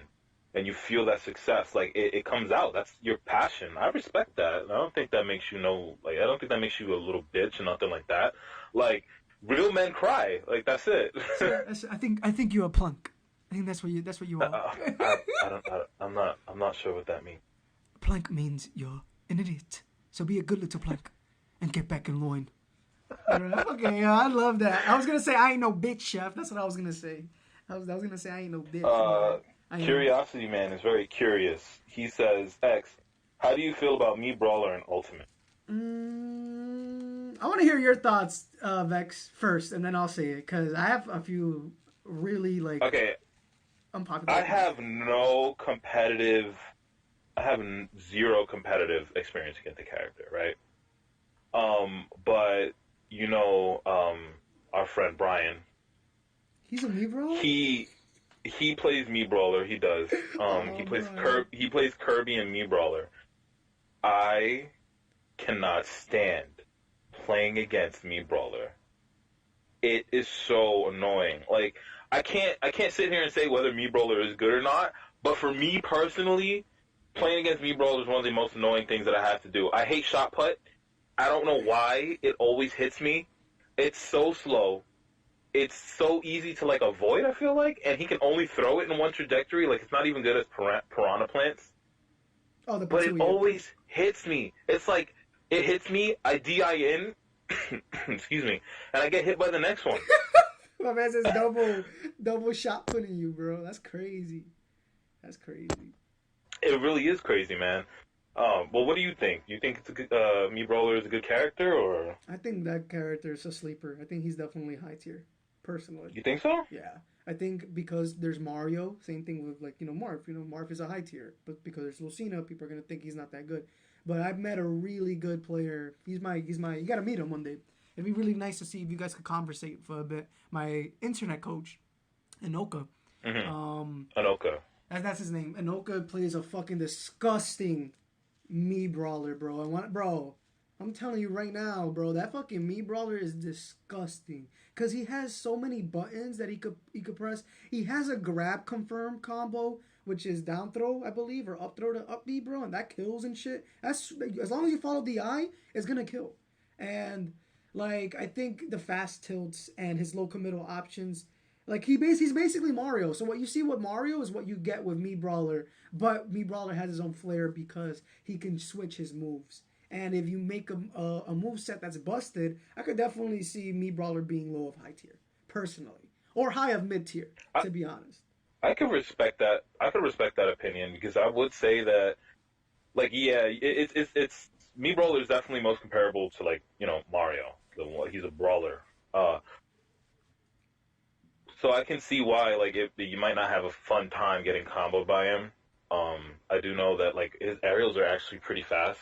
Yeah, Um, and I know he has a good back air, a good like a really good up air. I probably feel like it's probably as good as Mario's, so I could see him maybe being good. It's just I don't see anybody playing the character, so yeah. There was one guy. His name was Lee L33T, and I remember it was funny because it was like the beginning of Ultimate. It was like February, no, it was like January, and I'm watching Lee versus this one player in Smash and Splash, right?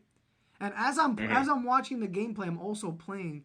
And then I look at the monitor and I look at the name and I'm fucking fighting Lee. And he violated me, bro. I'd be like that, man. Now you're scaring me, curiosity, man. What did you send me in my DMs? Oh, by the way, X, you'll never guess what I just sent you in Twitter DMs. Uh-oh. Yeah, oh yeah, Rizazu got first place in an 128 man tournament. Nice. Kome Congratulations. Reisazu, nice Reisazu is currently the best Morph in Japan right now. Oh, Um, nice. so yeah, Reisazu's the best. Curiosity Man isn't Reisazu, by the way. But yeah, that's dope. That's very dope that Reisazu won.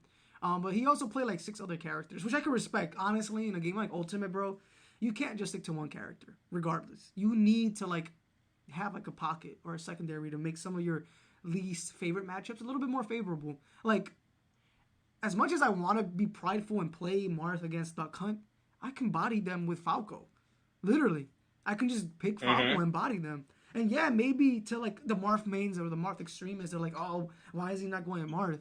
Bro, why would I when I have a good, decent character that's called Falco, who's gonna nullify all of Duck Hunt Dog's projectile moves and literally demolish his game plan, that's how I think. I don't know from your No, perspective. I know I agree with that. Like it definitely it's definitely beneficial to have a secondary that you can use in matchups that wouldn't be good for your main. It just makes your life easier as a competitor, you know. And like the nature of Smash Ultimate in general is that it's not so hard to play multiple characters Mm-hmm. like in other fighting games. In Smash, it's a little bit easier, um, in my personal opinion. So I think having a secondary is definitely like a strat that is helpful. That's why I still like, I'm still kind of open to the idea of having like a secondary because like ZSS, if I do get back into going to tournaments and stuff like that, I can already like see that ZSS is not gonna like fighting Pichu, for example. So maybe Oh I yeah. don't. How will you go about that? I don't know. We'll have to see how it works out. But all I know is trying to hit falling nair on Pichu is kind of annoying. Well, you know what else Like is funny? in training mode, you can hit it every time. That's great. But when you're chasing the little rat around, it's a little harder. No, yeah, of course, especially because, and that's why I've kind of fallen out of favor when it comes to like those videos where they show you combos, but it's on a computer, and it's on like no DI or whatever.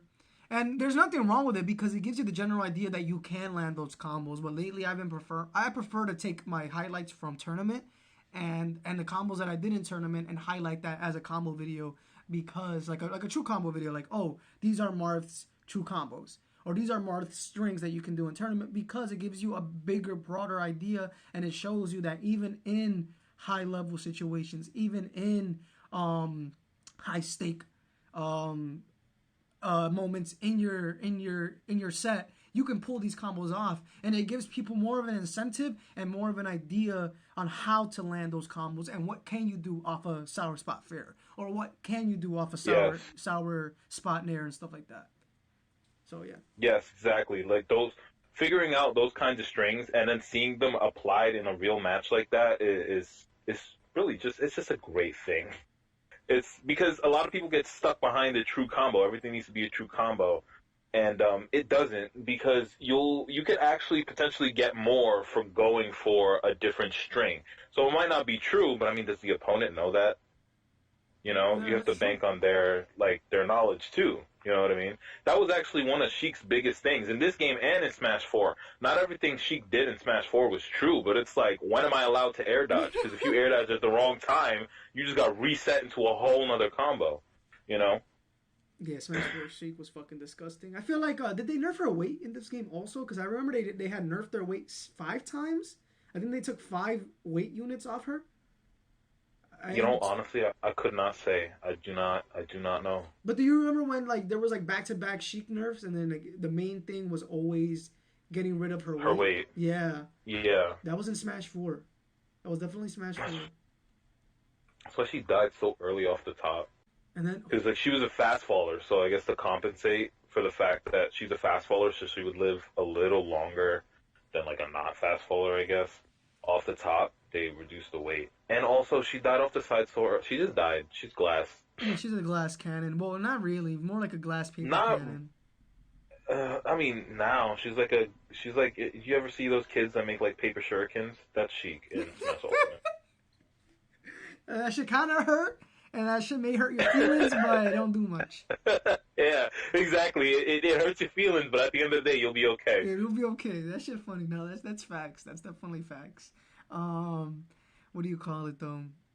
Um, I was gonna say something because there's a couple stuff that I want to get by before we do end it, because it's already about to be 10, and I'm hungry as fuck, bro. I'm hungover, but I'm hungry. I haven't eaten over like 24 hours, so I'm definitely hungry. Dude, eat something. I am. I was thinking Taco Bell, but I don't think Taco Bell's open anymore, and I don't Taco want. Bell is the bottom tier fast food, dude. Don't make fun of me, bro. I'm not making fun of you. I'm making fun of Taco Bell. Taco Bell's delicious. Don't eat no.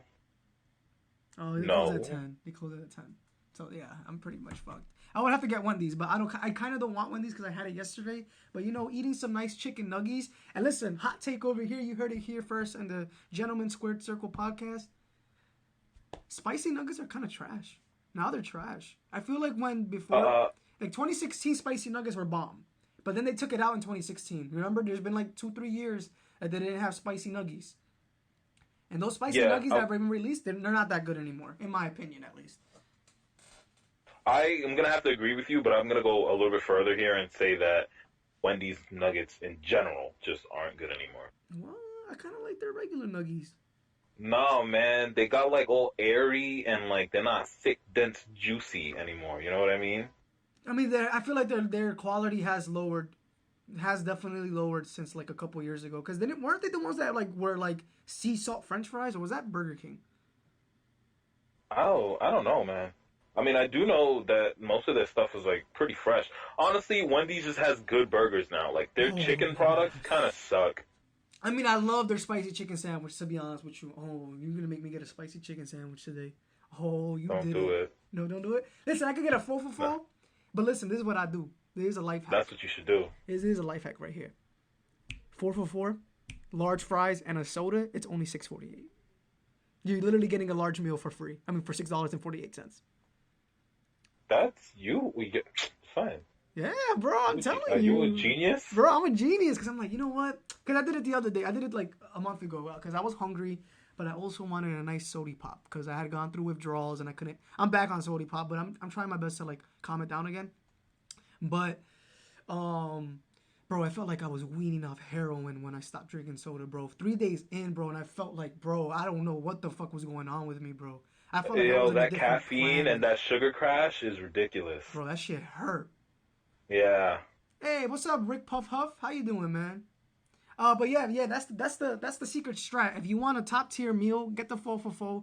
I usually get regular nuggies, but if you get large fries and a large soda, it's only $2 extra.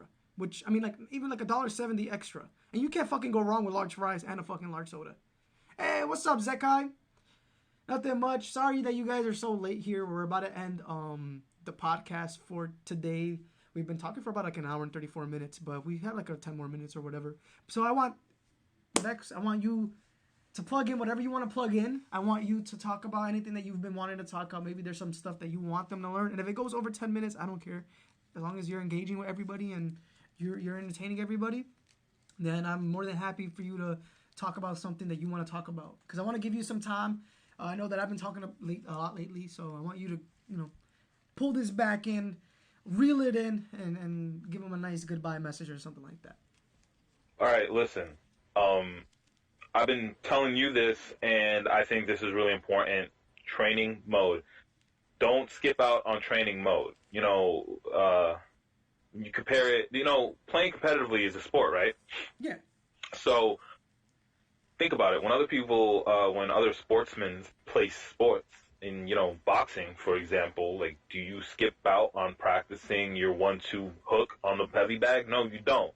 You do that anytime you have an opportunity to, and you need to do that so you can land it in the ring. And it's the same thing in a fighting game. You really do have to practice your strings, practice your movement, practice all of that stuff, and really get it down to muscle memory, and then that'll lead you into the whole learning, playing to learn. Because now you don't have to focus so much on those kind of mechanical things. You can focus a lot more on like neutral game type stuff, situational type of things. Really try to focus on that kind of stuff, honestly. That's probably the biggest takeaway right now, because I feel like a lot of people sleep on training mode, and it's mainly because training mode in Smash Ultimate is kind of not very good. But, use it for what you can use it for. I mean, yeah, take advantage of it. But I'm gonna be the ignorant X from a couple weeks ago. But Vex, I do all my training in real life tournament. And then what did you tell me after that? What did I say exactly? Well, I was saying is like when you're trying to play to win, it's like you don't really have the time to like pick up on all the mistakes that you're gonna do. You really have to sit down and focus. It's focused training. And when you're in a tournament set, you're not focused on learning. That's the whole concept of playing to learn. It's more about focusing on what you can improve. When you're playing to win, you're not necessarily focused on what you can improve, unless you are able to watch the set afterwards. But even if you watch the set afterwards and you analyze your own set, you still have to go into training mode or play casual learning matches. I'm going to coin that phrase, casual learning matches. Okay. I like that. To focus on breaking a specific habit. Maybe you roll too much. Maybe you air dodge at horrible times. Maybe you're always trying to swing at a disadvantage and you keep getting punished for it. Like, try to take a look at these kinds of things and pay attention to how you feel in that moment, right? Because your emotions while you're learning will really tell you what it is that you need to change. So, or rather, how you can change it, maybe. The basic idea is basically like, when you get punished, you get a certain feeling. Whether that be frustration or maybe you get sad about it, angry about it, some kind of stress.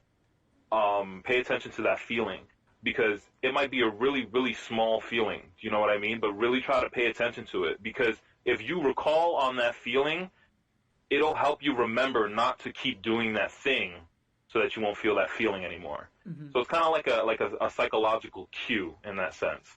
I think that's how I explained it to you? No, yeah, of course, yeah, that's what you said, and then like from there, I started noticing some of my stuff, and that I've been like using training mode to help me out.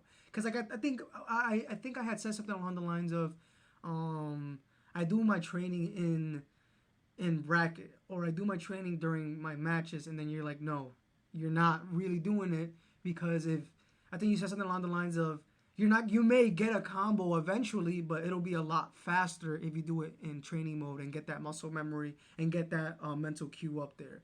Then that's something along the lines of what you told me, because I did say that I don't really do training mode. Cause that's what I said. Yeah, I remember I said something else that was really important, and I'm like drawing a blank on it because it's like so second nature in my brain that I struggle to like put it into words sometimes. Trying to fill this space. That's cool, bro. Take your time. We here. I mean, anyway, that's probably one of the most important things is really just try to utilize training mode because you'll level up a lot faster if you focus on improving specific things or focusing on changing specific habits that you can't exactly do in a tournament set, because if you're splitting your attention to the tournament set, well, the whole point of the tournament is to win. That's why we enter tournaments, to compete and to win. And, maybe competing is fun, but when you enter tournament, especially when something's on the line, I don't, if you're going to your local and you're putting down $10, $15, you don't want to lose $10, $15. I know, I don't. So, you don't want to split your attention to a bunch of different aspects of your own gameplay when you're trying to win. Like, that focus should be put on what you need to do right then and there to win, as opposed to what is it that you need to fix in general to make yourself a better player. But Vex, I hate Sonic, I hate Samus's, I hate all these campy players. They don't allow me to play how I want to play. How do I win? Listen, you just gotta get over the mentality of other players or other characters just like holding you back, because that is not them holding you back, that's you holding you back. That goes into the whole mentality of taking responsibility for and accountability for your actions. Like, you really need to understand that you have to play the way you need to play to win if that's your goal. So whatever the game needs you to do, you have to accept it and you have to do that thing. That's basically it. Ooh, you spitting facts right now, Vex. Like, you can't get mad at the Sonic. You can't get mad at the Sonic. Like, is Sonic annoying to play against? I'm not going to argue that. He definitely is annoying to play against. Everybody has a character that they hate to play against. I hate playing against, like, Ganondorf. I hate playing against Donkey Kong. I hate playing against Jigglypuff. Like, these are characters I don't like to play against, but I can't sit there and say that it's the character's fault, that character's bullshit. No, it's me. I need to work around what that character can do, that character's options, and, learn out my own character's options. What can I do? What's more optimal in this situation or that situation? You have to work around it. That's what it means to be a competitor. It's to face adversity and overcome it. That's what you're doing when you face that character that you really, really hate fighting. That's what you're doing. You're facing off adversity. You're just trying to get over on them. No, yeah, you're trying to face that adversity and overcome it. Yeah, that's bro. Like, I think Yeah, you're getting a lot of good comments right here, bro. Like a lot of people are enjoying the information you're giving them, the knowledge that you're spewing out is definitely not falling on deaf ears. Deaf ears. I said death by accident. Deaf. I'm glad, guys, because every single one of you in here, I feel like everybody has the potential. I think I said this to you, X, last night or the other night. Humans, we didn't evolve or were put here, regardless of what you may believe. We weren't put here to play video games. Do you know what I mean? It's a human construct. Yeah, maybe some people might be better at it because they have better reflexes, but that's not everything. I feel like anybody has the potential to be good enough to be making, top 16s and top 32s in majors. I feel like everybody has that potential. So, don't ever feel like you don't have that potential because you can't do this one thing or you can't do that one thing. It's a good thing that maybe you can see your own limitations so that you can work around them and play to your own strengths and potentially increase parts of yourself that you consider to be weak so that you can be stronger in those areas. Like, just don't give up. Just don't fall into a toxic mentality. Don't blame other people. Don't blame other characters. Don't blame the game. If this is a game you choose to play, you have to accept it for what it is. And that's on period. That is on period, girl. But so what do you say to the people that are maining low tiers? And what should they do? People who are maining low tiers, I want you guys to know that it's not super important that you're maining a low tier until you're hitting the higher echelon of players. Tiers exist. Don't get me wrong. I'm not going to sit here and say that tiers don't exist. Tiers 100% exist. I'm a firm believer in tiers. I personally, even though I'm not that great at the game, compared to Void or Mars, I'm not that good. But I still like to pick top tier characters, and it's not even a conscious thing. Sometimes I sit down on a brand new game, I go, this character is dope, I want to play this character, and then I find out they're top tier. That's what happened to me in Rivals of Aether. I just found out that Force Burn is top tier, and I wanted to play Force Burn. So I was like, oh, well, I really am a tier whore at heart. But it doesn't matter until you're playing against players like Void and Mars and all these high-level players. That's when tiers are going to start impacting your game more. But if you're going to your local, maybe you're a low-level player, maybe you're a mid-level player, it's not as important. What's more important is learning your matchups and mastering your character. That's facts. Because you know what? I'm going to bring up Squirrely. We didn't talk about Squirrely this entire cast. We got to bring him into the podcast. Squirrely is a Ganondorf player. Ganondorf in Smash 4 and Ultimate. And in both games, he's considered to be one of the lower-tier characters. Pretty low in the tier list. This guy is a monster. He intimidates you with his gameplay. He has great punishes, good reads, and that's what matters. He's playing a character that most people consider to be a bad character, but he will make you feel like that character is way better than it actually is. Yeah. He makes Ganondorf threatening. Yes, and that's what you need to focus on. And there's a general consensus in the New York City community. Everybody thinks, from Joe Pone to HO3K Dill and Devin, they all say that if you're good, you have to beat Squirrely first. Squirrely is literally the definition of a gatekeeping player / character. He's that good, and he was my doubles partner. That's another good host that I would love to have. But knowing Squirrely, I'm pretty sure he's going to be a lot more reluctant to join. He doesn't like the spotlight at all. He doesn't. So it'll be hard to get him in. And I wanna address something someone said earlier. I don't remember exactly how they said it, but they said people who can't play high tier characters, who feel like they can't play high tier characters. Again, you don't have to worry about it right now if you're at a lower level of play or a mid level of play. There's nothing wrong with being these levels of play. Everybody starts at 0. You know what I mean? It's all about just moving up and moving up. Mm-hmm. It doesn't really matter what character, as long as you're focused on learning the game, learning your character, and learning matchups, and learning who you are as a player and what you like. Once you get to a point where tiers might start mattering more, you might be such a good player that you could pick up a higher tier character. Mm-hmm. And I personally am of the effect, again, we're not designed to play video games.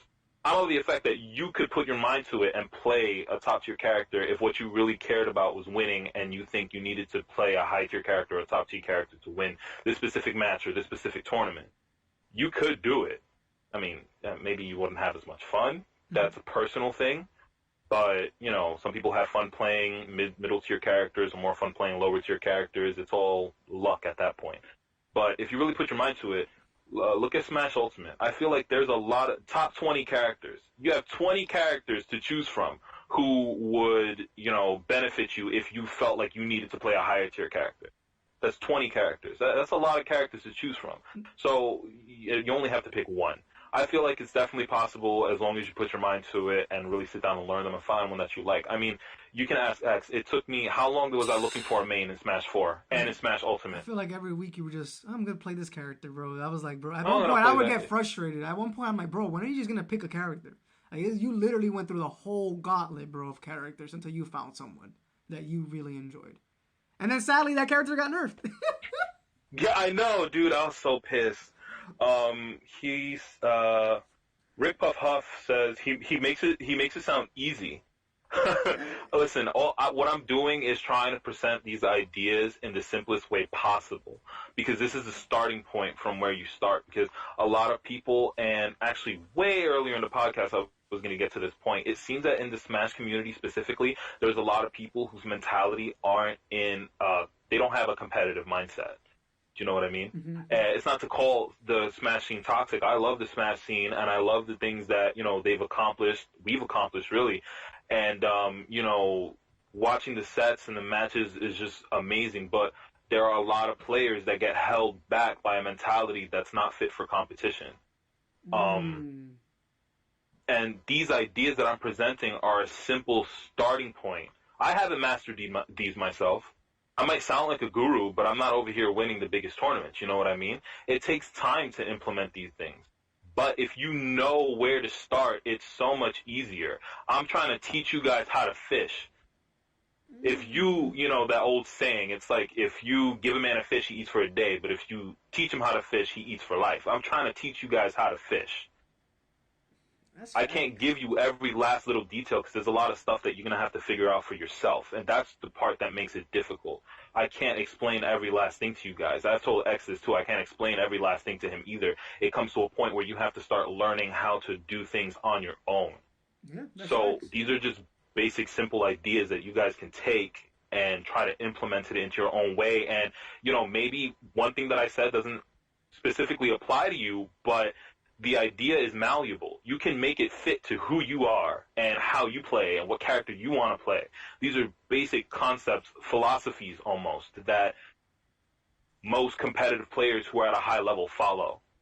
Like, if you ask a high level player who's very good at articulating these kinds of ideas to you, like why are they good, you're going to hear a lot of this kind of stuff. Yes, that is actually facts. I'm not even going to lie to you, because I feel like you're hitting a lot of things on the nose, on the target and stuff. And while, like, you know, to somebody it's like, oh, that makes it sound easy. I'm sorry to tell people this, but nothing good in life comes that easy. And that's the sad reality. Nothing that's worth having comes easy. Nothing is easy, man. You gotta blood, sweat, and tears, and a lot of motivation. There's gonna be a lot of heartbreak, and that's just something that's just part of it. You know, there's, like, don't get me wrong, there's players that are talented enough to not have to go through these adversities. But at one point in time, they will, and it may shake them because they're in uncharted territories and whatnot. Skyline has a really cool question for you. He says, do you feel like this whole online stuff stopped the meta from evolving as fast as it should have? That's a good question. I feel like I couldn't say definitively, right? Because I don't have a lot of experience with playing online. I haven't entered any of these online tournaments. I currently don't have like an ISP at the moment. But think about the inherent effects of playing online on specific characters, like Zero Suit Samus, for example. You have to be able to react quickly to her hit confirms. Like, if you fall in there, you don't have a lot of time to true combo it into a down B flip kick. So if you add a couple of frames of lag to that, a combo that might be true, even if you reacted in time, may not be true anymore. So that can definitely affect your gameplay because now you have to work around that. So it could cause certain characters to seem better than they are and certain characters to seem worse than they are.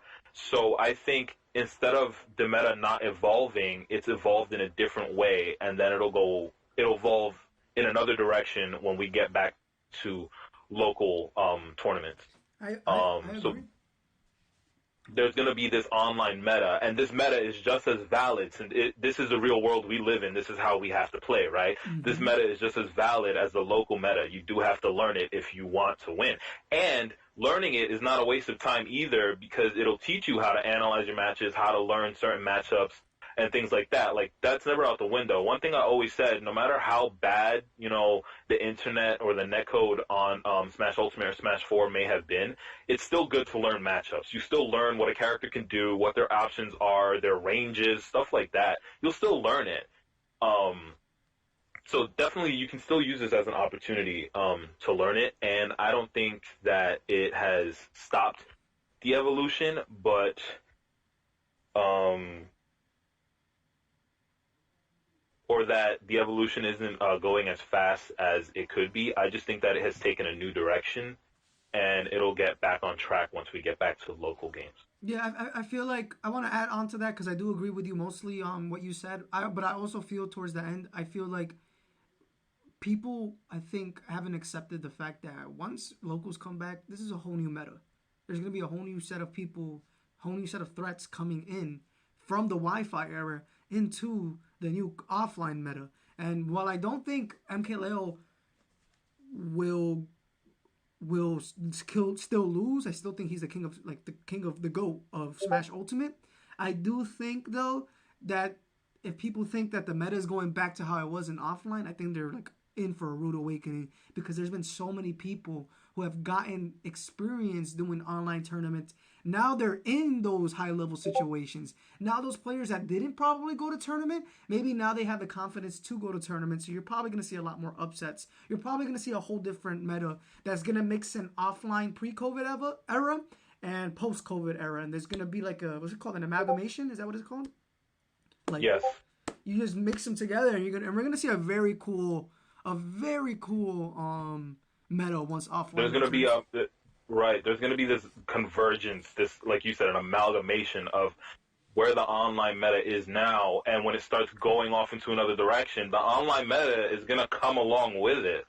Sonic, was being considered to be like so annoying and super broken, and I've even said, it's probably just because it's online, but that might not be entirely true. You're probably going to see a lot more Sonic players now because these Sonic players got good at playing Sonic at their online tournaments. So maybe now they're like, oh, I did decently in these online tournaments. I'm going to see if there's a local around me, and then boom, you have like 5, 6 new Sonic players at your local.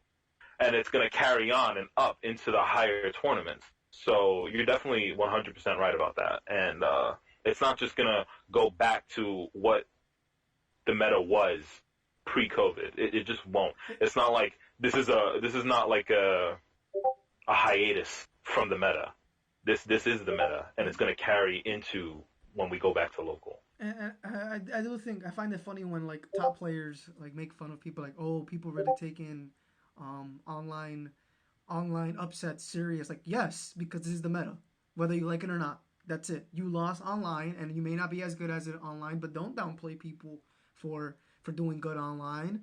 Like, it's your fault that Mm-hmm. you're not doing good offline. That's Excuse me. Fuck. that's literally it's their fault for not doing good online. And I feel like that's just a lot of people being negative and a lot of people just not accepting the fact that this is the current meta and they think, oh, that online is carrying a lot of people, when in reality, yes, to an extent that is true because some people can press a lot more buttons. Everything seems a lot safer, but I think it'll translate fairly well to offline. I think people will adapt. Online people will definitely adapt to offline. That's my Uh, take. uh, uh, it def- it definitely will. If the people who are playing online now, who are getting good by playing in online tournaments, have the right mentality to say, when they go to locals, to be able to say, okay, that worked online, but it doesn't work offline. What can I do instead?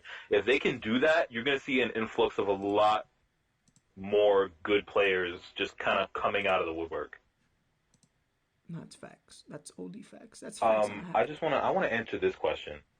Uh, Clear says, "Hey, I was away for a sec. In case you already talked about this, but how are resources in other fighting games? Like, is the culture for labbing and creating resources at a higher or lower standard in other games? That's a good Or question. do other fighters also have very freestyle theory craft mentalities over testing data mentalities?" That's an interesting question. If I understand it right, um, it really depends on the game. Every fighting game has its own flavor, right? So take Guilty Gear Xrd, for example. Guilty Gear Xrd has a lot of space for creativity because of things like the Roman cancel. The Roman cancel basically is that after any move, you can use a resource called the tension meter, which is basically like the super meter in every single fighting game, right? You can use a specific amount to cancel the last move that you did, regardless of what move it is. And there's different kinds of Roman cancels as well. So you can cancel something that if it was unsafe, you can cancel something on hit so you can continue a combo, and you can cancel something before it comes out, which is actually kind of abusable for some characters, which is intentional, where, say, you can throw a fireball and cancel it before the end lag frames, and it'll cancel the whole animation, basically, so that as soon as the fireball comes out, you can move freely. So it leaves a lot more for creativity, and I personally never learned any frame data in that game, not to say that it's not important, but I never learned any frame data in that game, and I still have fun with it, and I'm still able to like learn new things and come up with a lot of cool stuff. But then you have Street Fighter V, for example, where numbers are more important, and a lot of the characters, players of characters, it's a little harder to be unique in my opinion with certain characters. Like take Cammy, for example. Like when Cammy walks up to you, she's gonna press, light kick, back medium punch, down medium punch. Like, that's a good optimal block string, and at a higher level of play you're going to be wanting to do those kinds of things until you condition your opponent to where you can get more creative with your block strings and your frame traps. So it really depends on all the games, but you did mention The resources like training mode. resources. So like training mode, a lot of this might sound surprising, but a lot of fighting games really don't have great training modes. What? I thought they did. Tekken, no, you see, when you compare it to Smash's training mode, they're all better. But when you compare them to each other, some of them are much better than others. Like Rivals of Aether compared to Smash is like, this is what Smash's training mode should have been. You can, set the computer to actually DI, and you can have them DI in any direction that you want in a random direction, or use perfect DI, which was an interesting, what the hell does perfect DI mean? And literally the computer will perfectly DI, like, the move exactly how it's supposed to be DI'd every time, and it's like really impressive. And there's a frame counter, so you can count all that kind of stuff. Then you have Street Fighter V that used to have a horrible training mode. The training mode was like bare bones basic. There was no frame counter. There was no like invincibility visualization, nothing like that. So now they have a frame counter, which it's kind of janky, but it works. You can record the computer, make them playback, all that kind of stuff.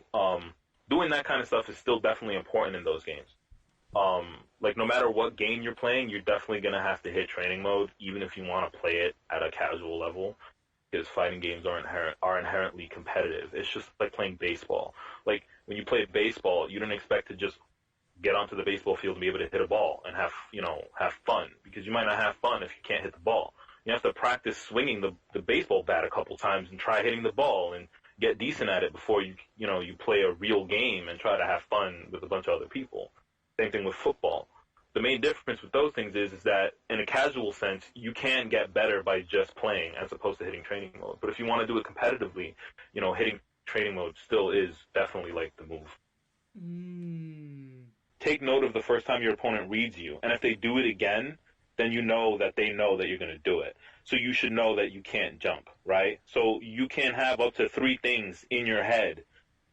Try to keep up to 3 things in your head of things that you want to mix up that you're doing. So if the first one was jump, you got to make sure, okay, don't jump in this situation, right?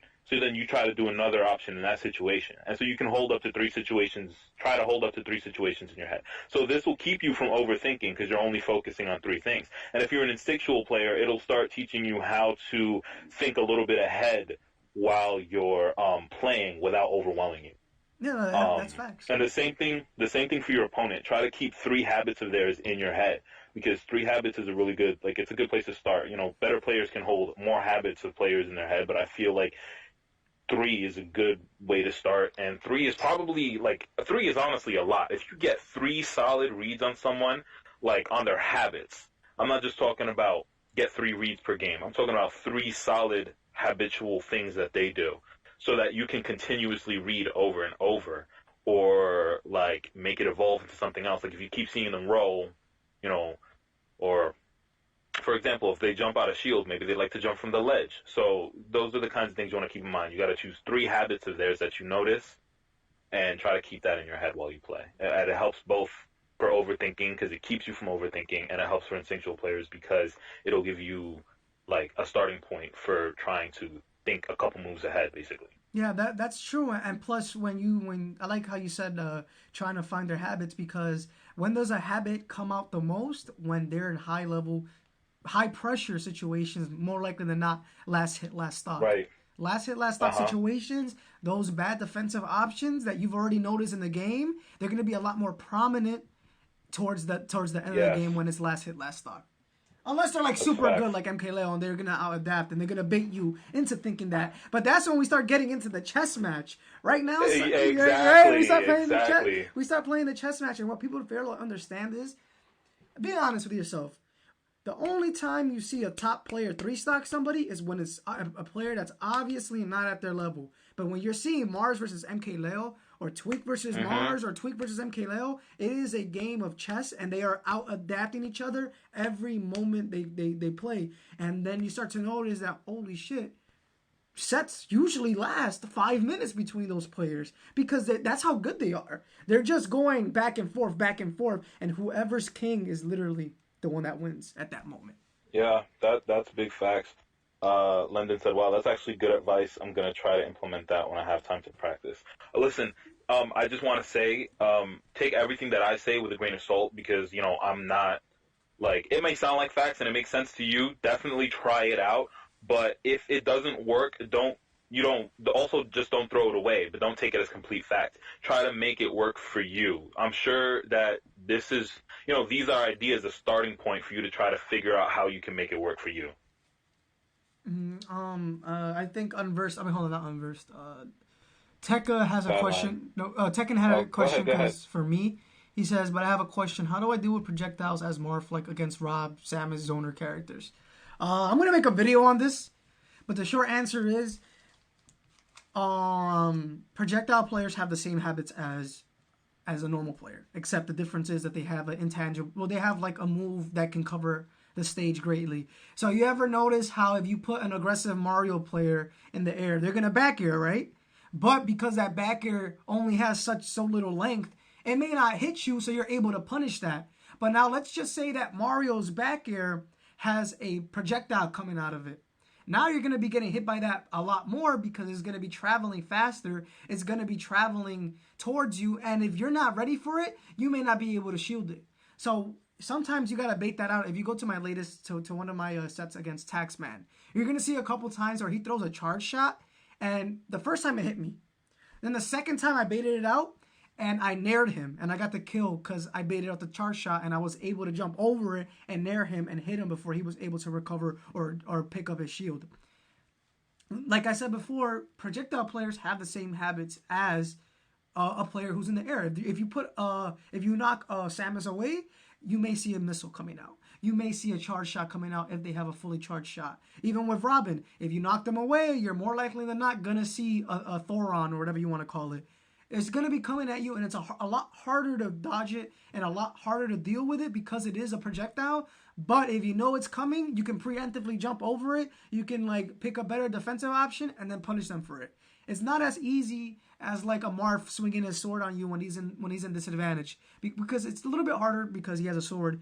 But it's not as hard as a projectile user. So once you get used to those like projectile players' habits, and you get over the fact that they have projectiles, and you start to realize that them spamming a projectile in disadvantage is the same as a Mario spamming an aerial in disadvantage, you're gonna have a lot easier time dealing with it. And also, obviously, adding a little bit of patience, adding a little bit of microspacing and walking, to pick up your shield whenever you can, and just trying to get those habits from those projectile players, because it's basically what it boils down to, at least to me. But remember, every player is different, so what may work for me may not work for you. You know what I'm saying? But I could give you the best of my mindset. I could give you how I think of that situation from my viewpoint, and I think it's pretty solid advice. That was, yeah, all of that's really good. I never actually thought of it that way, so I learned something new today. Oh, thank you. Because honestly, for me, zoners are always hit or miss. Like, it really depends on which zoner we're talking. Like, Belmonts I found weren't that hard, but then Samus is like, please stop charge-shotting me. No, I suck against Belmonts, bro. I feel like Belmonts are so hard. And you know what it is with them, bro? It's because those type of... Belmont is the type of character, and I know it sounds lame, but if they're doing the little holy water F smash thing, the reason why they're doing it is because that character doesn't have enough creativity to do other stuff. You literally have to go for the optimal stuff, right? Why are you not going to throw out a holy water into F smash? Because more likely than not, a lower level player is going to get caught by it, Yeah. So that's why you see, that's why people make fun of players like Belmonts. But if it's not broken, why are you going to fix it, right? Yeah, why fix it? Exactly. That's facts. Those are the things you gotta. Those are the things you guys gotta take note of and get over. So Skyline asks, do you think character hate affects some people's mentality to play good? If so, how does one overcome it? You want to take the reins on this one? You can, bro. I personally think yes. Number one, if you hate a character and you're raging over the fact that this character is annoying and this character's crap, it's gonna hold you back. Because you're not taking, that responsibility for the fact that you lost, And also, you're taking away the credit from the person who's playing the character and, treating it as if it's, they're not a good player. If they beat you, I'm not saying that person is always better than you, but if they beat you, they were better than you in that game. 100%. If they beat you, they were better than you in that game. So you have to give them that credit. And then you have to take responsibility for your L. Furthermore, it's a game, man. And I'm not saying we don't take it serious and, you don't want to win and it's not a competition. It is. But it's also a game. You got to remember that part of this is fun, right? We play it because it's fun. So don't lose sight of the fact that it is fun. It's supposed to be fun. So just calm down. Listen, I hate playing DK. I hate playing Ganondorf. And I played with Squirrely, hundreds and hundreds and hundreds of matches, guys. This is, me and him... We used to meet up, me, X, and all our friends and Squirrely, and, we would play. And I played so many matches against Squirrely, and I hated Ganondorf. And it wasn't until I stopped raging that I was able to actually start beating him.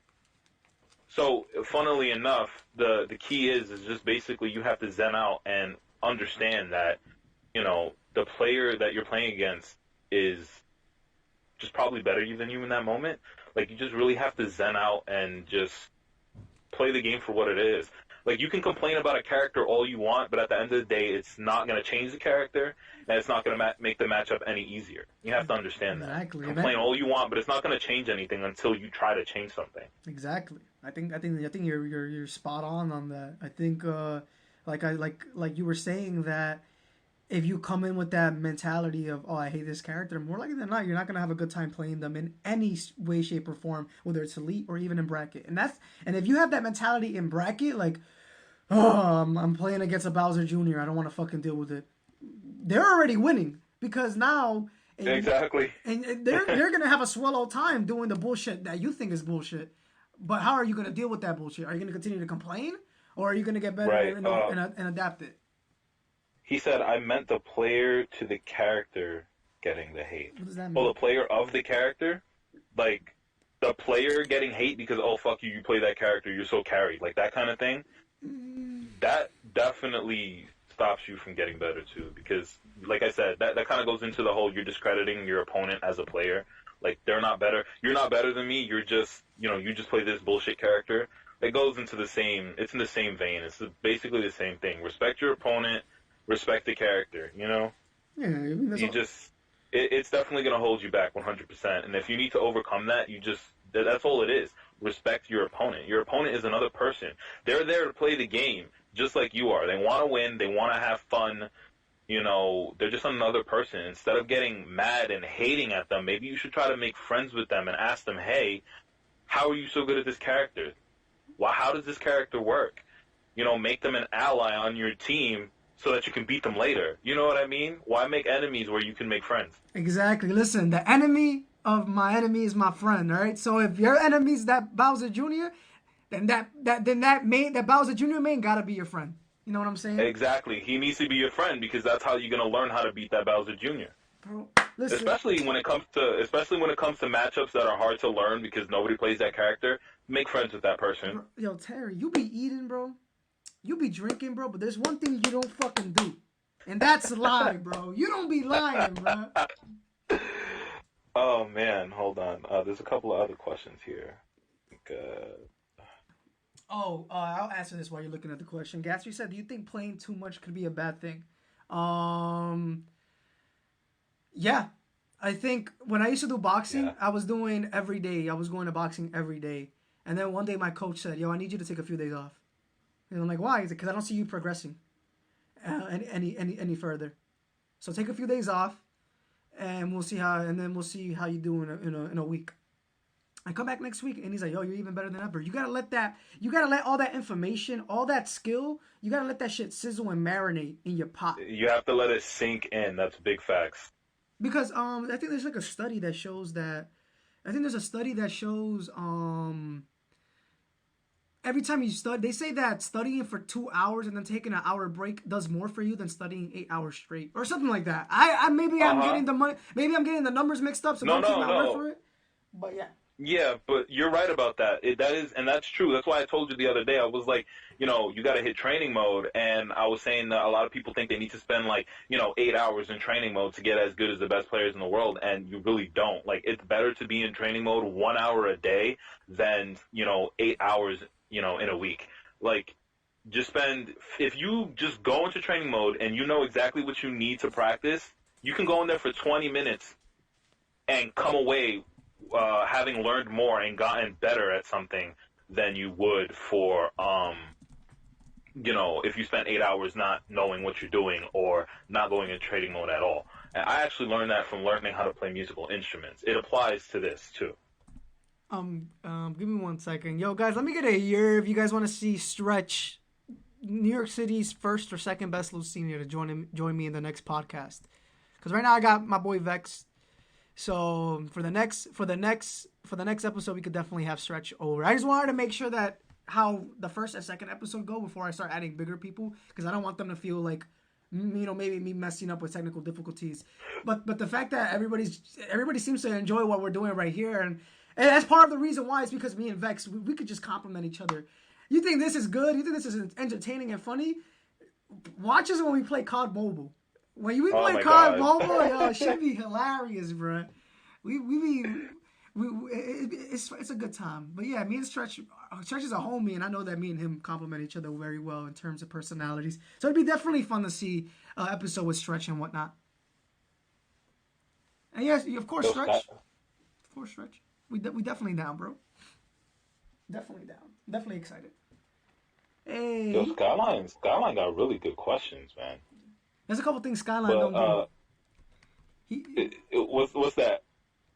Oh no, I was gonna say that he be asking good questions. He don't be lying. Skyline don't be lying. Yo, I was setting you up. You put me on the spot. I wasn't Uh, expecting it. Nezuko. It would be like that. Nezuko asks, any advice on staying motivated and Of course, guys. focus during this age of online? My bad. I was just responding to Gatsby. Of course, Oh, Gatsby. and Gatsby wants an episode. Of course, we're gonna get mad episodes, bro. This is just the beginning of the Gentleman Squared Circle podcast.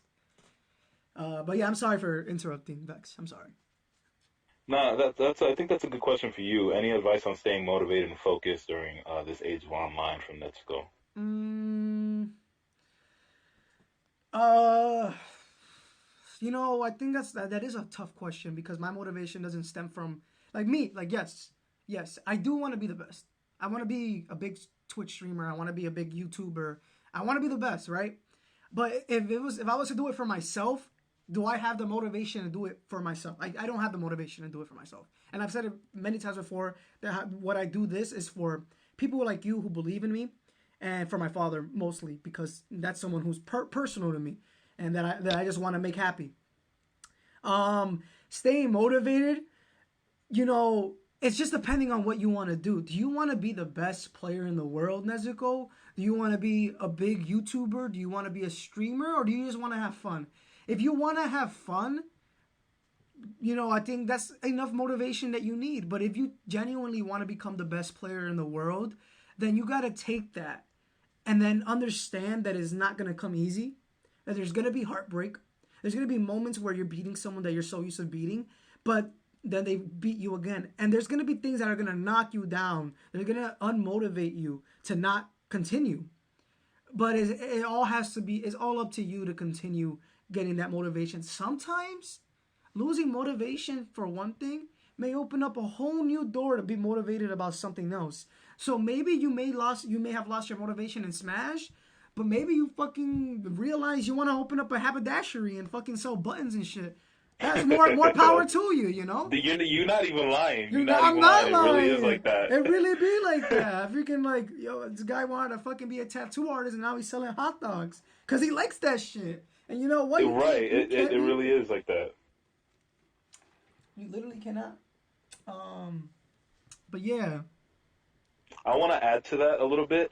One thing that you could do right now to try to help with your motivation, it's kind of cliche because everybody says this, but it does work if you really put your mind to applying it, is try to set small achievable goals, right? So if your long-term goal is you want to be the best in the world, that seems a little daunting because it's like, well, how the fuck how do I get there? There's so many steps to get there. You start with a smaller step. So think about it this way. If you're playing a game, right, and you're like, damn, I keep whiffing all these normals. Okay, maybe I need to work on my spacing.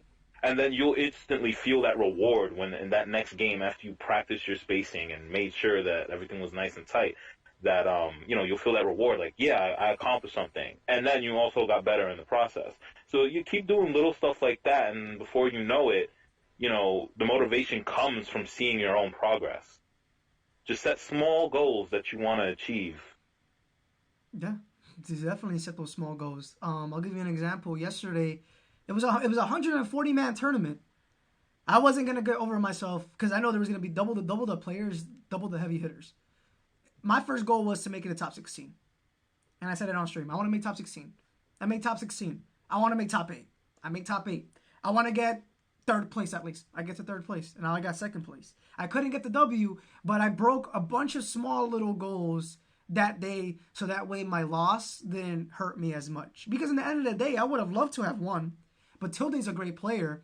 But that shows me that where I'm at in skill level wise, I was able to take one game out of all 6 sets. Am I embarrassed about it? Not really, because I know that I was able to at least take one game, especially from a player that is known as one of the best Falcos in the world. To me, that's reward enough. But my next goal is going to be a little bit bigger. Next time I want to take 2 games. Next time I want to take 3. And the next time I want to win. Exactly. So right. So you just got to make sure that you don't bite more. You know that old saying, you can't bite off more than you can chew? Make sure that you also got to make sure that you don't bite off more than you can chew, because it's very easy to motivate yourself, but it's even easier to unmotivate yourself and to be demotivated. Yeah, exactly. Because it'll hurt more the more that you want something, but you can't beat yourself up over it. You have to understand that it is a process, and to fail is to learn. You have to learn from your failure. If you don't, you're just going to feel bad.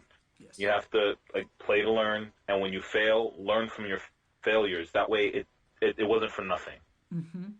And you won't demotivate yourself. Yeah, sorry, because I feel like we're bouncing off each other really well, but I want to add on that, because I know that in my videos I always say a loss is a learning experience. Now that's mostly true, but you need to be aware of why you're losing. You need to see exactly. If you just lose and you don't understand why you're losing, then you're not learning. You're just losing at that point. And I feel like that's my fault for not freaking, being too specific on that. But yeah, that's basically, I want to clear that up. Any misconception of just losing is going to get you good, because that's not true. Losing is going to help you learn, but you have to be aware of why you're losing in order to learn and soak in the Mm-hmm. information. So yeah. Skyline had a question. Do you think playing off emotions is bad, good, or both? And he added, the reason I asked the emotion question is because I can relate to it. If I lose, I feel bad, and lose even worse. If I win, I feel like I carry momentum. So that comes down to like the mentality and like how losing affects you, right? So look at losing as a learning opportunity, like what we've been kind of been saying here. Try to look at it more of a learning opportunity as opposed to like just a direct failure. Um, when you lose, it doesn't reflect on you as a person. Like, try to understand that. It doesn't mean like you're not a piece of shit because you lost, and you're not necessarily garbage at the game because you lost. Your opponent just played better than you in that game. So you need to try to understand why. Use the opportunity there when you lost to understand why is it that my opponent was able to play better than me, and what did I do wrong, or what can I improve upon.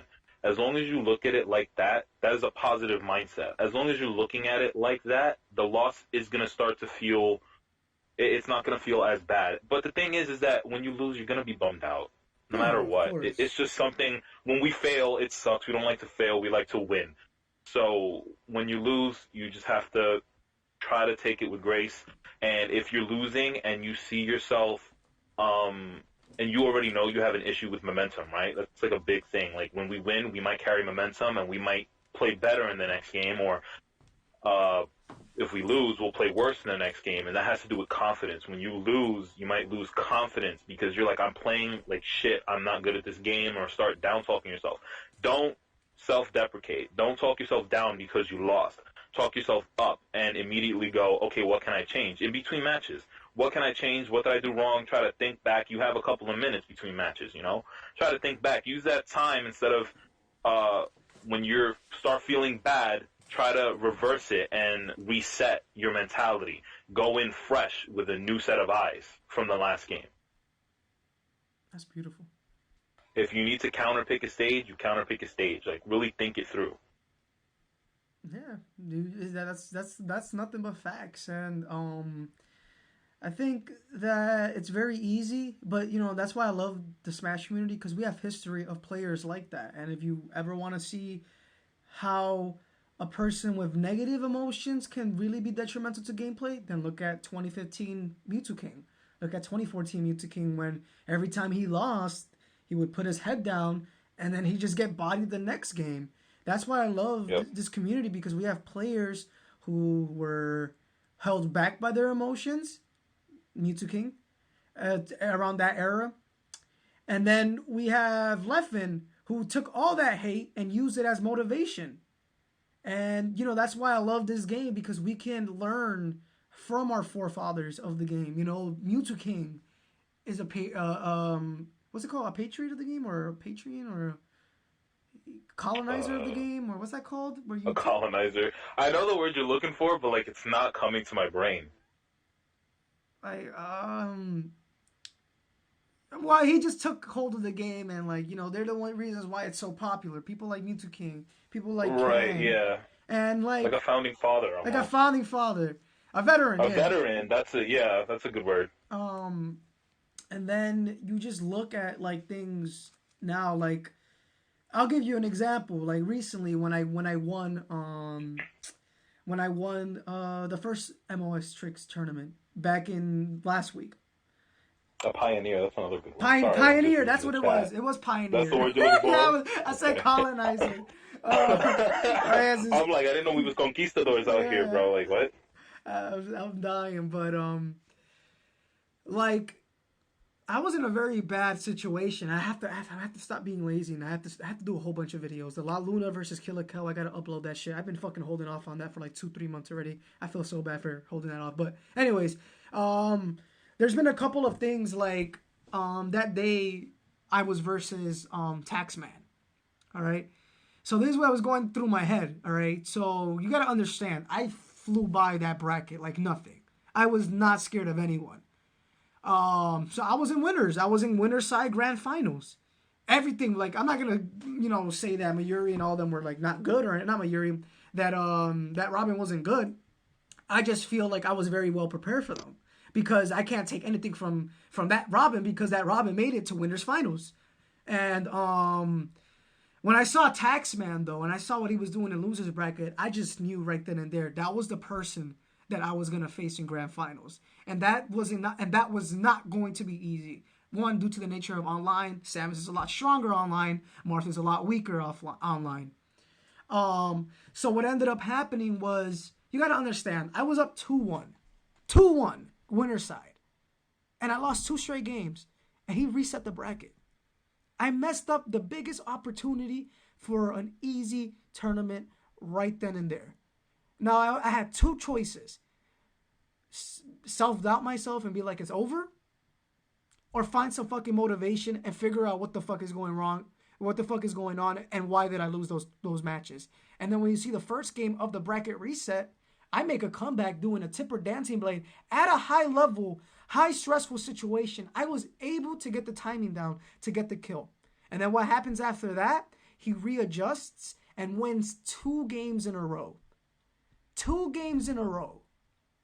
Now it's back in the reverse lead. And at that moment, what motivated me, and the first person to come to my mind was my dad. And I remember the words that he said in my mind. And he said, second place isn't bad. And I just told myself, I want to win. Talking to my dad in my head, obviously. And I just said, I want to win. And from there, game 4 fucking X came out of nowhere. And I don't know what I did. I mean, I know what I did. But like, that mentality. It just came out of you. It was like Super Saiyan, Sage mode. Like, it was tough. It was tough. It wasn't easy. And it's never going to be easy. Game 4 Leo or whatever, that's not easy for him. That takes a lot of time and mental skill to build up and use that as motivation. If I would have just been sad that I just lost my 3-0, free trip to first place, and I would have lost. I promise you, I would have lost. But I found some motivation and then mustered up, and I got the win. And that felt good. But yeah. That's good, man. Your dad's a great guy, dude. Thanks, bro. Second place ain't bad, bro. Damn, I wish somebody had done that shit. But Skyline said, Vex, I really appreciate this. You too, X. Like, this is giving a lot of clarity to a lot of negative things I feel about the game. I'm glad that I could help, that X could help, because that is probably the number one killer of dreams when it comes to fighting games, or really learning anything, is having negative feelings towards that thing. So the more you can work through that, and the more you can conquer it and go into it with a positive mindset, the faster you will improve and learn and get better. And even as you're doing that, even when you lose, if you're always going in with that positive mindset, you'll find that you'll have fun even when you're losing. Yeah, I think that's really good too, because it's just like a lot of it goes mentality wise too. Like, if you're not in a good mental state, you're probably not gonna do the best. But like Vex said, it's not about you being in a shitty situation that's gonna hold you back. It's how are you dealing with it. If you're dealing with those negative emotions in a negative way, it's gonna leak into your play, just like how Vex said, But if you're dealing with it in a positive way, then he's gonna definitely show in bracket or whatever. And then Gatsby said, "Go Super Saiyan against me, bro." I am. You better be prepared, bro. You better fucking go Super Saiyan. Yeah, you better be prepared. You better be prepared. I'll bet money he finna smoke you next time, bro. Yo, bro, you put in too much pressure. I watched that set. I watched that set, and X, listen, you're not far off, man. I'm telling you, it's gonna be even real soon between you and Gatsby. I feel it. Yeah, he's pushing. And don't get me wrong, Gatsby, you're an amazing freaking player. I've never seen, besides I guess Fatality, a Falcon that good. I haven't even Nick C. I haven't seen his Falcon in so long either. His name is Nick Cuck. Just saying. Yeah, that's the. I remember I asked him. I'm like, hey, what this? Why do you call yourself Nick C? I'm like, you look kind of embarrassed, and he was like, it's just my last name, man. Yeah, no, I'll be like that because I knew a guy. His last name was Pena, so it's like Penna? he just Penis? yeah. It was literally it was Pena, but everybody made fun of him because it looked like Pena. So Nah, I feel you on that. I feel you on but that. But shout outs to, hold on on, shout that outs to note, Nick C though. I will be right back. Actually, I have to take care of something real quick. Of course, bro. Of Give me course. like 5-6 minutes. I'll be right back. Alright, bet.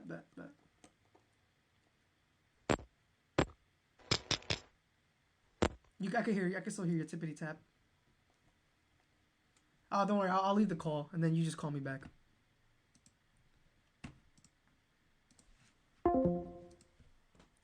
Be like, just call back, baby. Call back, baby.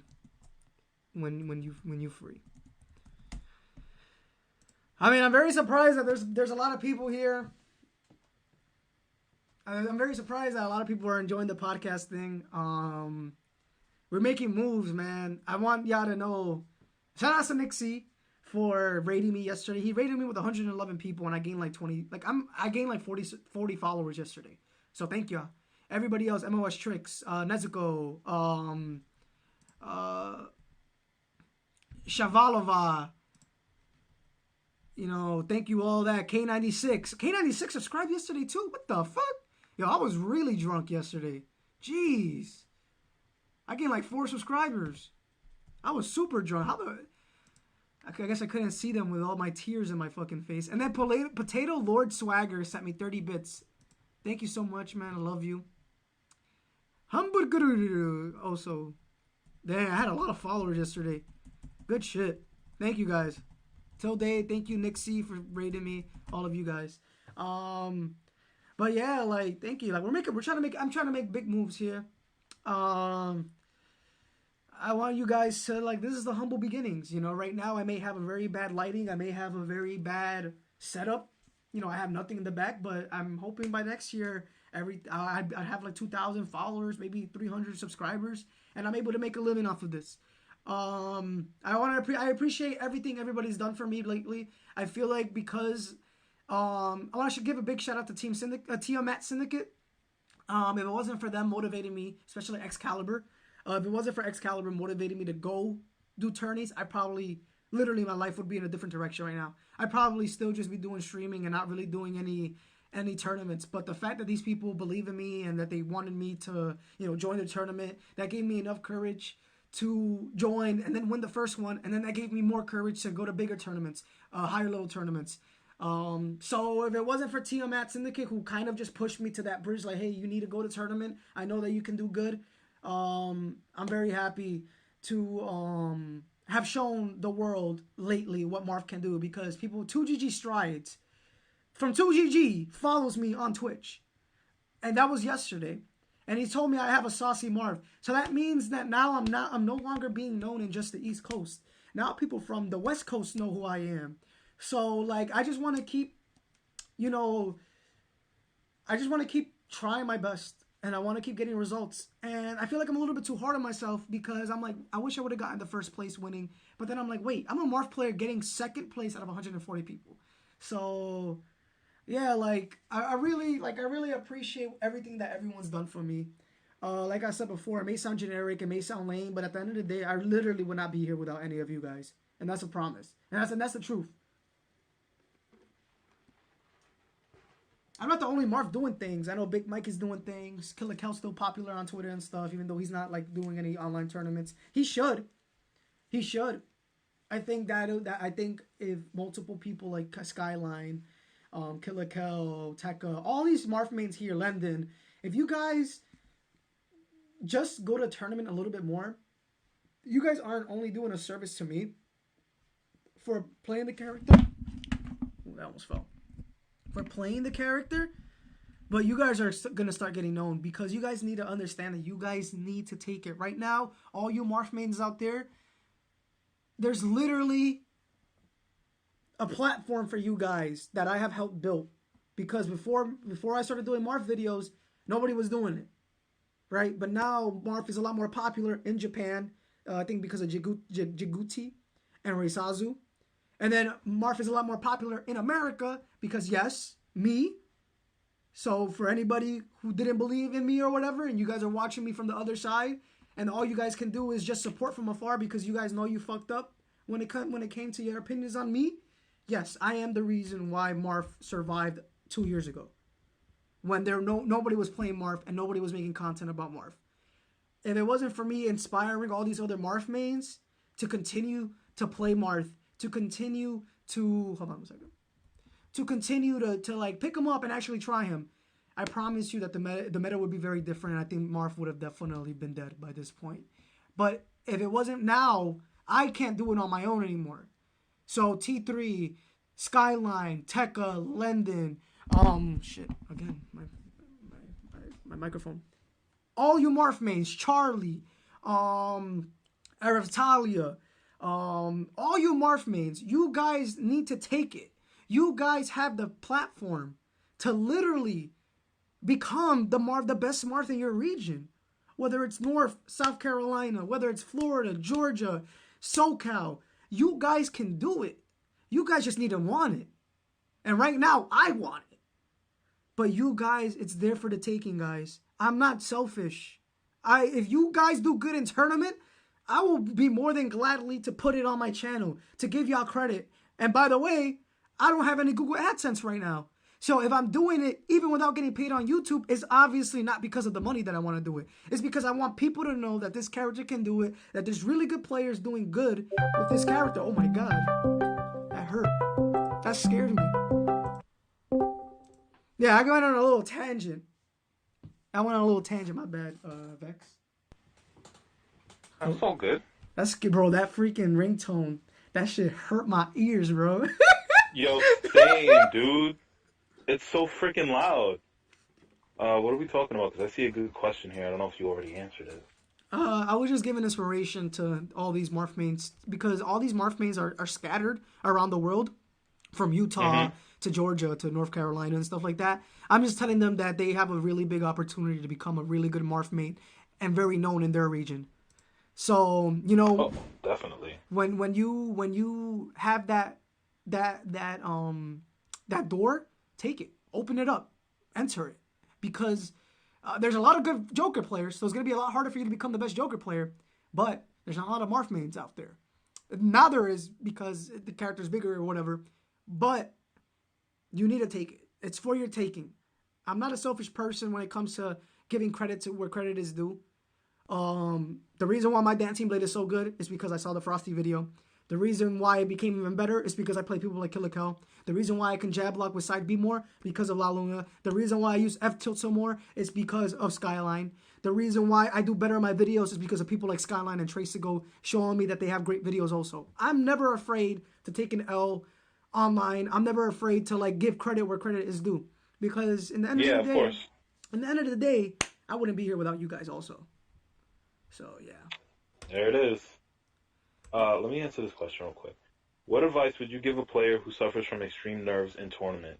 Is there anything that said player can do besides just playing in tournaments more often? Any good ways to induce artificial stress during friendlies training mode that can help prepare for nerves? All right, so unless you have, if you don't have like an anxiety disorder, there are ways that you can help with this. And even if you do have an anxiety disorder, depending on like how extreme it might be, you can kind of work around it. 100% you can induce quote-unquote artificial stress during friendlies, and that's called a money match. Play money matches. If you have people that you play with, be like, yo, bro, $5. I'll play you for $5 right now. That's going to stress you out because now you're playing for something. It's going to force you to play to win. And if your goal is to, like, create an environment where you get nervous because it's play to win, like there's something on the line, which is what a tournament is, if that's what you're trying to get better at, then that would definitely help with that. Because, you know, you're going to be trying, your opponent's going to be trying their best, and so, you know, it'll be more nerve-wracking because it'll be more down to the line. There's something on the line. And, you know, obviously the more money you put in, the more stressful it's going to be. Hell yeah, bro. But not everybody has money to do that, but if you do, you know, or maybe start keeping a little piggy bank so that you can money match people, you know?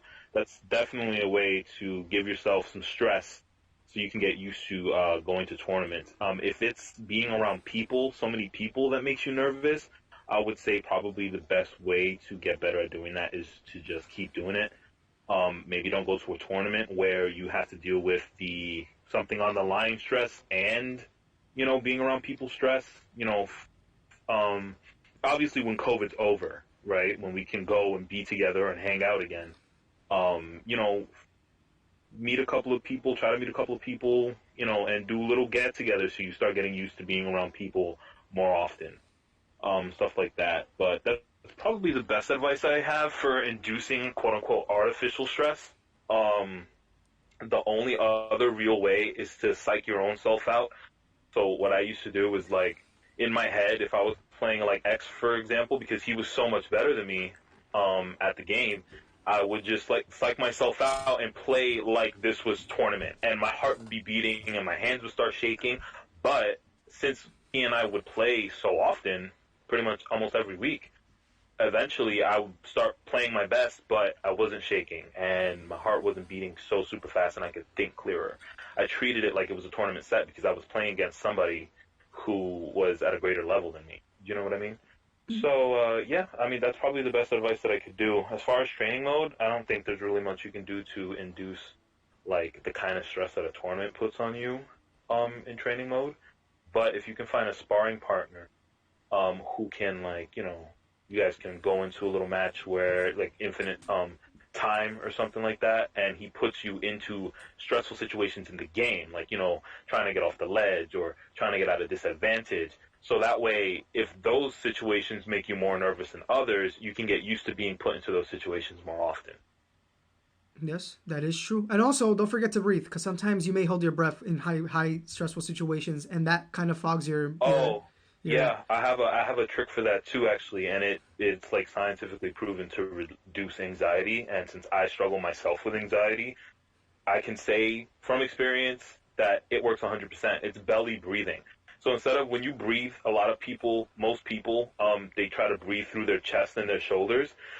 And the thing about that is you don't actually have a lot of space to breathe up there. So if your chest can't expand enough, you feel like you can't get enough air, which might make you feel more nervous in the long run. So try to breathe through your belly. Make your belly nice and fat when you breathe in. Don't let your chest go up. Let all the air kind of go into your belly, and then squeeze it back out with your belly. I'm trying to So if practice you're that feeling right now. nervous in tournament, if you're nervous in tournament between matches, do a couple of these. You inhale and you exhale real nice and slow from your belly.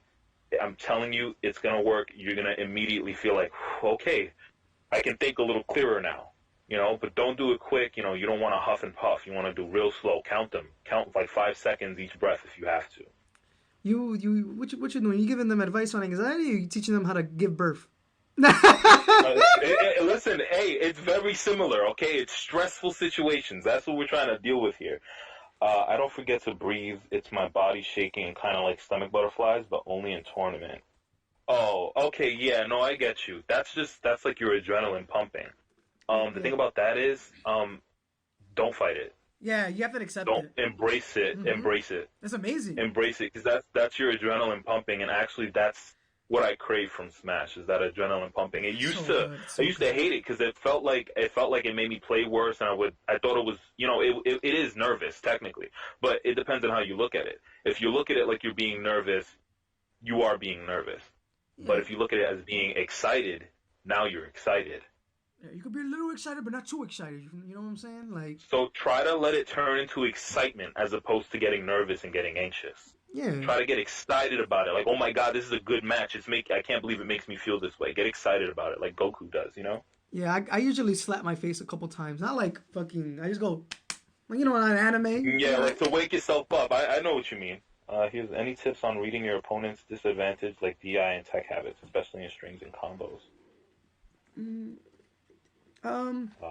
I can answer that because I'm more used to like those type of situations. Yeah. There's universal habits, and then there's player specific habits. So universal, when there's universal habits, you got to understand. Okay, let's say I get a hard knocking move, that sends the opponent really far away from me. If they're going for a tech situation, more likely than not, they're either going to go for two options. The more common option is to roll away, so that way they're safer from your follow-up. And if you notice, top players, the reason why sometimes when you roll away against a very good player is because they know that is a universal habit. what is the first option that people usually pick on the ledge? It is usually normal getup. So you take advantage of that. That's why when you play a very good player, that's why they're so dominant in the beginning, because they're not exploiting your habits. They're exploiting universal habits that are very common. And then you start getting even more bodied because then they find out your personal habits, whether it's you spot dodge too much, whether you jump too much. You know, you got to understand that they're like sometimes overthinking a situation can really be detrimental because it's literally as just easy as they tech and they're going to tech away. So what do? Try to punish that tech away. Instead of you doing, okay, I'm going to force him to tech, what is he going to do? Try to go for the, you know, try to punish the roll away. That's usually a big universal habit that everybody has, except for the higher level players. And if you disagree, Vex, just let me know, because I'm always willing. Oh no, I agree. I agree totally with you. Those universal habits are actually kind of the thing that the game is built upon, because once you start learning those universal habits, and that's something I learned in Smash 4 as well. Once you start learning those universal habits, the game really starts to open up for you, because now you don't have to worry about being randomed out by players who you feel like, oh, you know, they always do the same thing. They always do this. They always do that. And it's like, yeah, but why aren't you winning? It's because you don't know the universal habits. Once you learn those universal habits, players at that level can't really touch you. You know, like the For Glory Yoshis back in the day. You know what I mean? Yeah, fucking hate. Oh my god. No offense to Excalibur. He's Barney. Yeah, he has a purple Yoshi, and he's called the Purple Barney from New York with his Tims. And that's facts though. He does have a freaking purple Barney with Tims on. So Skyline has the right idea. Just pop off. Tell yourself, let's fucking go. Yeah, that's exactly right. When you start feeling like that, get into it. Feel it. Own it. Like, really, like, get into it. Like, yes, this is what playing Smash is like, you know? Get excited instead of letting yourself get nervous. Yeah, man. Sometimes people can get too excited, but, you know, I think it's just good to, like, accept it. Just accept your nerves or accept the adrenaline. Sometimes, bro, that adrenaline is addicting. Clutch. Yes. They're becoming clutch, too. Your reaction time gets faster when the adrenaline's in your system. That's just science. Yeah, that should be crazy. I like it. I really love the adrenaline I feel whenever I fight like Gatsby or someone like that. Oh, yeah. I think it's good. It's good for you. It's good to always be put in uncomfortable situations. Like I said, a big tactic for me would be, like, let's say I play someone that I don't like. The other day I played this one Inkling named Toast. And I purposely went to FD because I don't like FD. So even though I got bodied like 20 times over, you know, I'm getting bodied in my least favorite stage versus a character that I don't personally like. But I don't let that stop me from, you know, humbling myself and being like, hey, can you teach me the matchup? And putting myself in a worse situation by going to FD will actually benefit me more when I go to a stage that I actually like. So, yeah. Yeah, that's actually true. And that's another good way to stress yourself out. Play against your least favorite characters on your least favorite stage, and that's going to cause you some stress, and that'll help you out with that thing, too. Let's see. Actually, we're getting to the point where I'm almost all out of time with you guys. Oh, yeah, you're a little busy now, so maybe we should start ending things. If there's any last things you want to plug in, Vex, do you want to plug anything in? I have no plugs because I'm a loner and I'm antisocial, so I have nothing to plug. You know, I don't really. I mean, there might be a Twitter at some point. I did say that I was probably going to make a Twitter just so you could plug it, but I mean, to no one's real benefit unless they want to send me personal questions or something, or just like say what's up, whatever like that. I'm totally cool with that. If this goes up on YouTube, there's probably going to be like my Twitter handle on there. Yeah, I'll definitely put it in there. But I mean, that's really it. Like, unless anybody has any like last minute, I can answer quickly questions. I'm getting ready to hop off of this. I have one very important. Who's stronger, an elephant or Brock Lesnar? Brock Lesnar. Bro, this is why we're best friends. You read my mind. Is Brock Lesnar? But honestly, let's be honest and let's be legit. As strong as an elephant is, can that elephant take you to Suplex City? No, he can't. He cannot. He possibly cannot. He cannot take you to Suplex City. All right, she said. Oh my god, bro! This is why we are friends. Wait, are you gonna be on? Wait, I mean, obviously, I guess this comes into our battle royale time, so I don't. You probably won't get on battle royale today. I might later. I might a little later. I just wanted to like, I wanted to get up and around. I've been inside all day, so I want to like take a little walk and like, you know, clear my head a little bit. But this has been really fun, guys. I really appreciate all of like the really great questions. I'm glad that you guys enjoyed the podcast. This is probably going to be a more regular thing for X. He's going to have a lot of different people on here, I'm hoping. Hopefully I can come back. Of course, bro. You're more than welcome. I think we haven't even scratched the surface when it comes to us and stuff like that. Oh, no, man. Listen, I could theory craft for years and years and years, bro. I have so many ideas, and they just keep coming. The more I watch the game, the more I play any game or anything, I'm always coming up with ideas, and that's actually kind of a blessing and a curse. I am an overthinker. Don't ever think because you're an overthinker there's something wrong with you. No, there's definitely something right with you, okay? I like that. That's fucking awesome, bro. I just want to say, Vex, it's been a pleasure just like you being here. You really made this podcast pop off, and I can't imagine my life without you, bro. You've been there. No, same, bro. Through thick and I almost turned Jamaican. Through thick and thin. And yeah, man, it's been a pleasure having you, bro. And I know I'm gonna probably end up taking a nice little hot bath. I'm probably gonna do the same, bro. I think you deserve it, bro. Hopefully. So one last question before we go.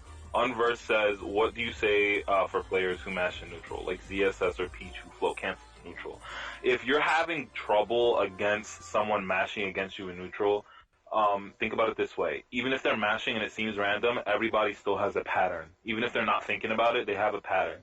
So just keep, playing against people like that. Eventually you'll start to figure out how to pick up on a pattern. You know what I mean? Like, try to pay attention. When do they like to mash buttons? You know they're going to mash buttons, and it's annoying. But, like, when do they really like to mash buttons? Because we know that, for example, Zero Suit Samus has a one-frame jab. So she can literally mash jab whenever she wants. But jab 3 is, like, minus 29. So you can also punish her with whatever you want. So that kind of game knowledge will work into your favor. So try to learn more about these characters that you feel are mashing against you and see when you can punish them. Because another thing is you might feel like the character just mashes, but it might just be because you don't know when to optimally punish them.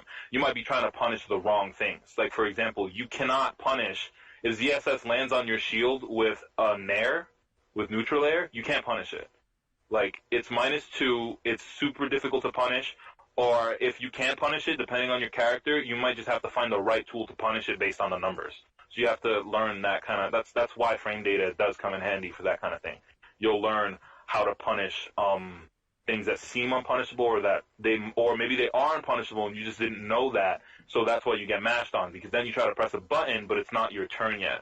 Try to understand the concept of turns. In fighting games, everybody takes turns hitting each other.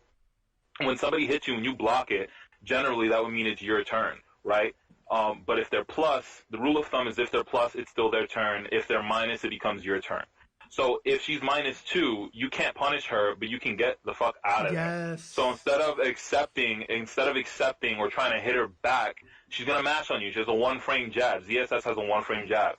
So unless you have a one-frame move, which you don't because you have to drop shield in the first place, unless you have a one-frame move, just get out of there. You can roll away, you can jump away, you can fall back with a button if you're far away enough, if the spacing is right. You can spot dodge, but if she, we're talking about jab here. If she jabs or if she F-tilts, you can spot dodge it. If she jabs, don't spot dodge, you can jump away, you can do a bunch of other things. If you're Marth, just up B. If you're Marth, just up B. If you're unsure, just up B. Dolphin slash, dolphin slash, dolphin slash. If it didn't work, then probably just get out of there. Try dolphin slash. If it doesn't work, get out of there. Yeah, get the fuck out. So, yeah, that's basically what I would say. What to do against quote unquote mashers. Sometimes it's not necessarily that they're mashing. It's just you might not know when to punish them. And if they are mashers, they're going to continue to mash it even after you know how to punish them. So now immediately you're a better player than them. So there you go. Yeah, it's just that simple at the end of the day. Yeah. But I mean, it's hard to figure out because when you try to figure it out by trial and error, it feels like it could take forever, especially if you're getting frustrated about it. No, exactly, of course. Honestly, these people are gonna love you again whenever you come back, Vex, because hopefully soon. I mean, I'm down. I'm down for doing this again. I really enjoyed myself. I like talking to the people, and they had some really great questions, and honestly, like, kind of sparked some new passion for Smash that I haven't really felt in a while again. Kind of makes me wanna play now. Yeah, I be wanting to play too, but like I said before, you gotta let that skill marinate. So I'm probably not gonna play until like maybe Tuesday. I'll probably end up playing again Tuesday, but sometimes you just gotta let it take a little break. You know, right now, Definitely. Marth Take right breaks, now, man. he's tired right now. Marth is tired right now. Oh, by the way, guys, if you need to take a break, you don't always have to take a break from the game. If you really don't want to, maybe just try to play a different character. Yes, that's very important. Play a different character. I think I'll be playing like Donkey Kong when I'm drunk and shit, because that motherfucker's fun. He's fun when you're drunk. He's definitely fun when you're drunk. But guys, no problem, London. This is my very, very good to be around. Thank you guys so much. Yeah, man. Listen, tell your friends about the podcast. It may not be like live, but hey, they got 3 hours of great knowledge to come through. Make sure you send the links. Make sure you send the link, and to your friends about this podcast. I feel like everybody should at least watch this podcast at least once to like get some really good knowledge that a lot of players are probably never gonna want to talk about or give you. So, right here, this is how we do it, and Vex is the master at it. That's the Professor Finesse. That's the Professor. Listen, I try. Take everything I say with a grain of salt, guys. You definitely, it's still a process, something you have to figure out for yourself. I'm just trying to set you guys on a path that'll get you there. You know what I mean? Because I know for a fact, and I'm confident, I'll speak from my own confidence, that if I were to start playing competitively tomorrow, that in a couple of months following my own advice, I would significantly improve. I'm talking about I could go head to head with X. That's how confident I am. I believe him. I'm not even gonna fucking front and show off. But take it with a grain of salt. Still do what works for you. Don't take my word. My word is not Bible. You know what I mean?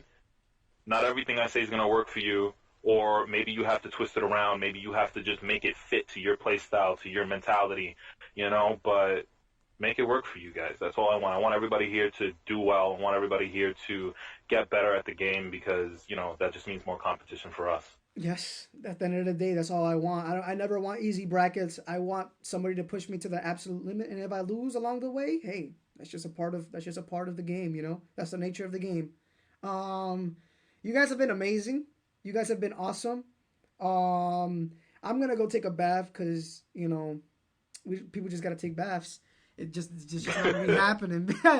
But I want to say that I love you guys. Vex, if you have any closing statements, man, just feel free to I just want to say thank you for having me, and hopefully I'll be back soon. I really want you to say the thing now. Yeah, bro, you will, bro. I promise you, bro. He will be back, guys. Everybody, Vex will be back. Let me get it one last year before I freaking end the stream. Just one last year, and if I don't, then all right, it's all right then. But all right. So we got ears in the chat. Yo, they love you, Vex. They love you, Vex, bro. I love them too, man. You guys are endearing already.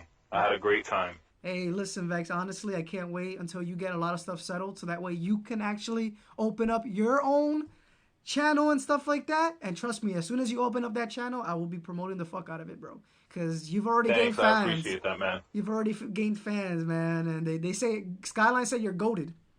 He says you're a goat. He said, let's go. I'm goated already. Let's go. He's like, my man said he's bad. Yeah, but yo, I'm sorry for all the viewers who just came. Listen, the replay is gonna be up in a few minutes. You guys have 4 hours of nice knowledge. Well, 3 hours technically because we took an hour break in between. But you guys have a lot to listen to and look forward to when this video is up on Twitch in a matter of minutes. So yeah, guys, this has been your boy X, and this has been Vex. Oh, I've been Vexed. So it's X and Vex. Thank you, Vex, for stepping into the Gentleman's Squared Circle. Yeah, we're out of here. Thank you, guys. I love you all. Peace, guys. This is a stupid dope mix.